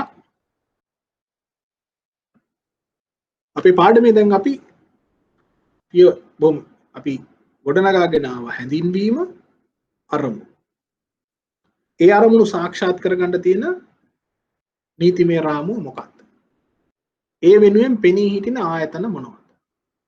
ඒ ආයතන විසින් දැන් මේ වෙනකොට ක්‍රියාත්මක කරලා තියෙන්නේ මොනවද? එහෙමනම් ඒ අරමුණු ඉස්සර සිද්ධ කර ගැනීම ළඟා කරගත යුතු තවත් මොන හරි ඉලක්කයක් තියෙනවද? විශේෂයෙන්ම මේ අයව මේ ශුද්‍ර මූල්‍ය ක්ෂේත්‍රයේ ඉන්න අයව ඊළඟ මට්ටමට ගෙන එන්නට. ඒකෙදි මූල්‍ය අන්තර්ගතකරණය. ෆයිනෑන්ෂල් මෙතන ටයිප් කරනවා ෆයිනෑන්ෂල් ඉන්ක්ලූෂන් මූල්‍ය අන්තර්ගතකරණය. ඊළඟ වචනේ තමයි මූල්‍ය සාක්ෂරතාවය. ලිටරසි. මේ වචන දෙක ගිහිල්ලා ඔය අන්තර්ජාලයේ සොයා බැලුවොත් මේකට අර්ථ නිරූපණ තියෙනවා. නමුත් අපි ඊට වඩා අපි ඒතරම් අර තාක්ෂණික අර්ථ නිරූපණයකට වඩා කාරණාව බොහොම සරලව තේරුම් ගන්න උත්සාහ කරනවා. හොඳයි. එතකොට අපි අද සාකච්ඡාවත් එදා වගේම ගෙනාවා. පිළිවෙලකට අරන් ඇවිල්ලා අපි දැන් ඔන්න ඊළඟ සතිය සඳහා අදිතාලම හැදුවා. මේක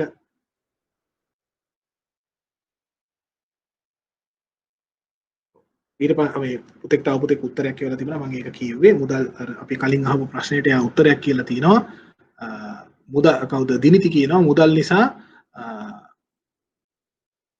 නිසා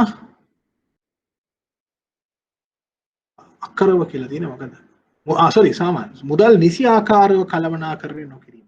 ඔව් හරියට හරි. මුදල් නිසි ආකාරව කළමනාකරණය නොකිරීම කියන කාරණාව පුතේ ඔය ෆයිනෑන්ෂල් ලිටරසි කියන කාරණාව ඇතුලේ අපි සාකච්ඡා කරන්න බලාපොරොත්තු වෙනවා. දැන් එතකොට අපි සාකච්ඡාව කරගෙන යන්නේ හැම වෙලේම කරුණු හදාගෙන එනවා. ඒක විභාගයට කොහොමද බලපාන්නේ කියනවා. ඊට පස්සේ එතනින් ඊළඟ කරුණට යනවා.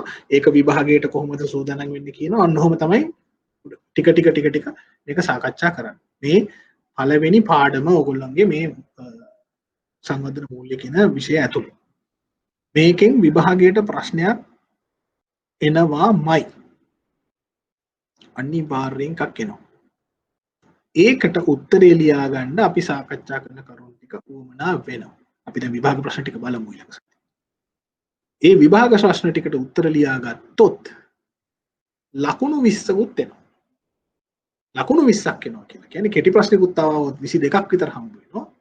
කෙටි ප්‍රශ්නයක් හෝ දෙකක් ආවොත් අපි හිතමු අපේ හොඳ වෙලාවට 24ක් වෙනවා කියලා 22ක් ආවත් විභාගයේ සමත් වෙන්න මේ පාඩමම විතරක් ඔයගොල්ලන්ගේ විභාගයේ සමත් වීමට 50%ක විතර දායකත්වයක් දෙනවා. ඒ නිසා මේ පාඩම හරි වැදගත්.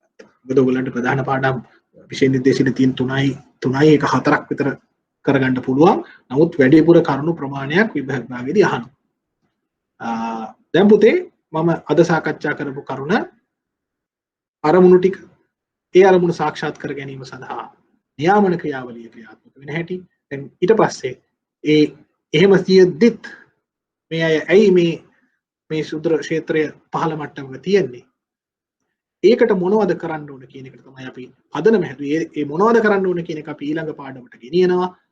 මම විභාගයේදී මතක් විය යුතු කරුණු ටිකක් කිව්වා. දැන් අපි ලබන සතියේ විභාග ප්‍රශ්නත් ඇවිල්ලා ප්‍රසන්ටේෂන් එකට නැත්නම් නෝට් එකට එකතු කරමු. මම විභාග ප්‍රශ්න එකතු කරන්නම්. අදට මෙතෙක් සාකච්ඡා කරපු කරුණු පුතේ දැන් පැහැදිලිද?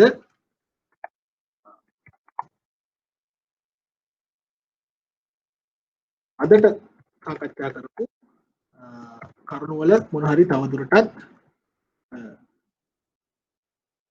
කරගත යුතු දේවල් තියෙනවා. පුතේ ප්‍රශ්නයක් කියව හොඳයි යන්නේ ප්‍රශ්න අහන්න දිගටම ප්‍රශ්න අහන්න. අදට කතා කරපු කරුණු අපිට ඉදිරියට යන්න පුළුවන්ද? අපි ලබන සතියේ එතකොට දැන් ඔය ගෙනාවු පාඩමේ ඊළඟ පියවරට ඔයගොල්ලන්ව ගෙනියන. ඒ ගෙනියලා ඊට පස්සේ තව ටිකක් වැඩිපුර කරුණු ටිකකුත් එකතු කරලා විභාග ප්‍රශ්න ටික සාකච්ඡා කරමු. විභාග කරුණු ප්‍රශ්න ටික සාකච්ඡා කරන එක නම් මිස් කරගන්න එපා. මොකද ඒක මිස් වෙනකොට ඔයගොල්ලන්ට ප්‍රශ්න පත්‍රය අතට ගත්තොත් උත්තර පත්‍රයක තියෙනවා කියන එක උඩ අදහසක් ගන්න එපා. මොකද ඒකේ තියෙන්නේ විභාගයේදී නිශ්චිතව බලන කරුණ විතරයි මාකින් ස්කීම් එකේ තියෙන්නේ. හැබැයි ඔයගොල්ලෝ උත්තර ලියනකොට ඔයගොල්ලෝ අතින් එහෙම නිශ්චිතව උත්තරේ ලියවෙන්නේ නැහැ.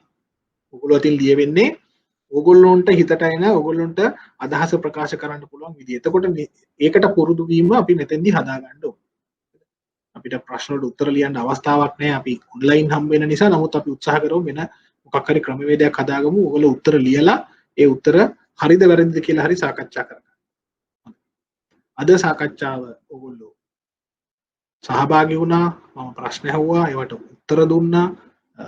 හොඳ ආරම්භයක් දුන්නා. එක පුතෙක් මයික් එකත් ඔන් කරලා ප්‍රශ්නයක් ඇහුවා. එයාට අපහැදිලි කාරණාවක් ගැන අපි සාකච්ඡා පළවෙනි සාකච්ඡාව දෙවෙනි සාකච්ඡාවට සම්බන්ධ කළා. දැන් දෙවෙනි සාකච්ඡාවෙන් තුන්වෙනි සාකච්ඡාවට ඕන කරන තැනට අපි ගෙනාවා.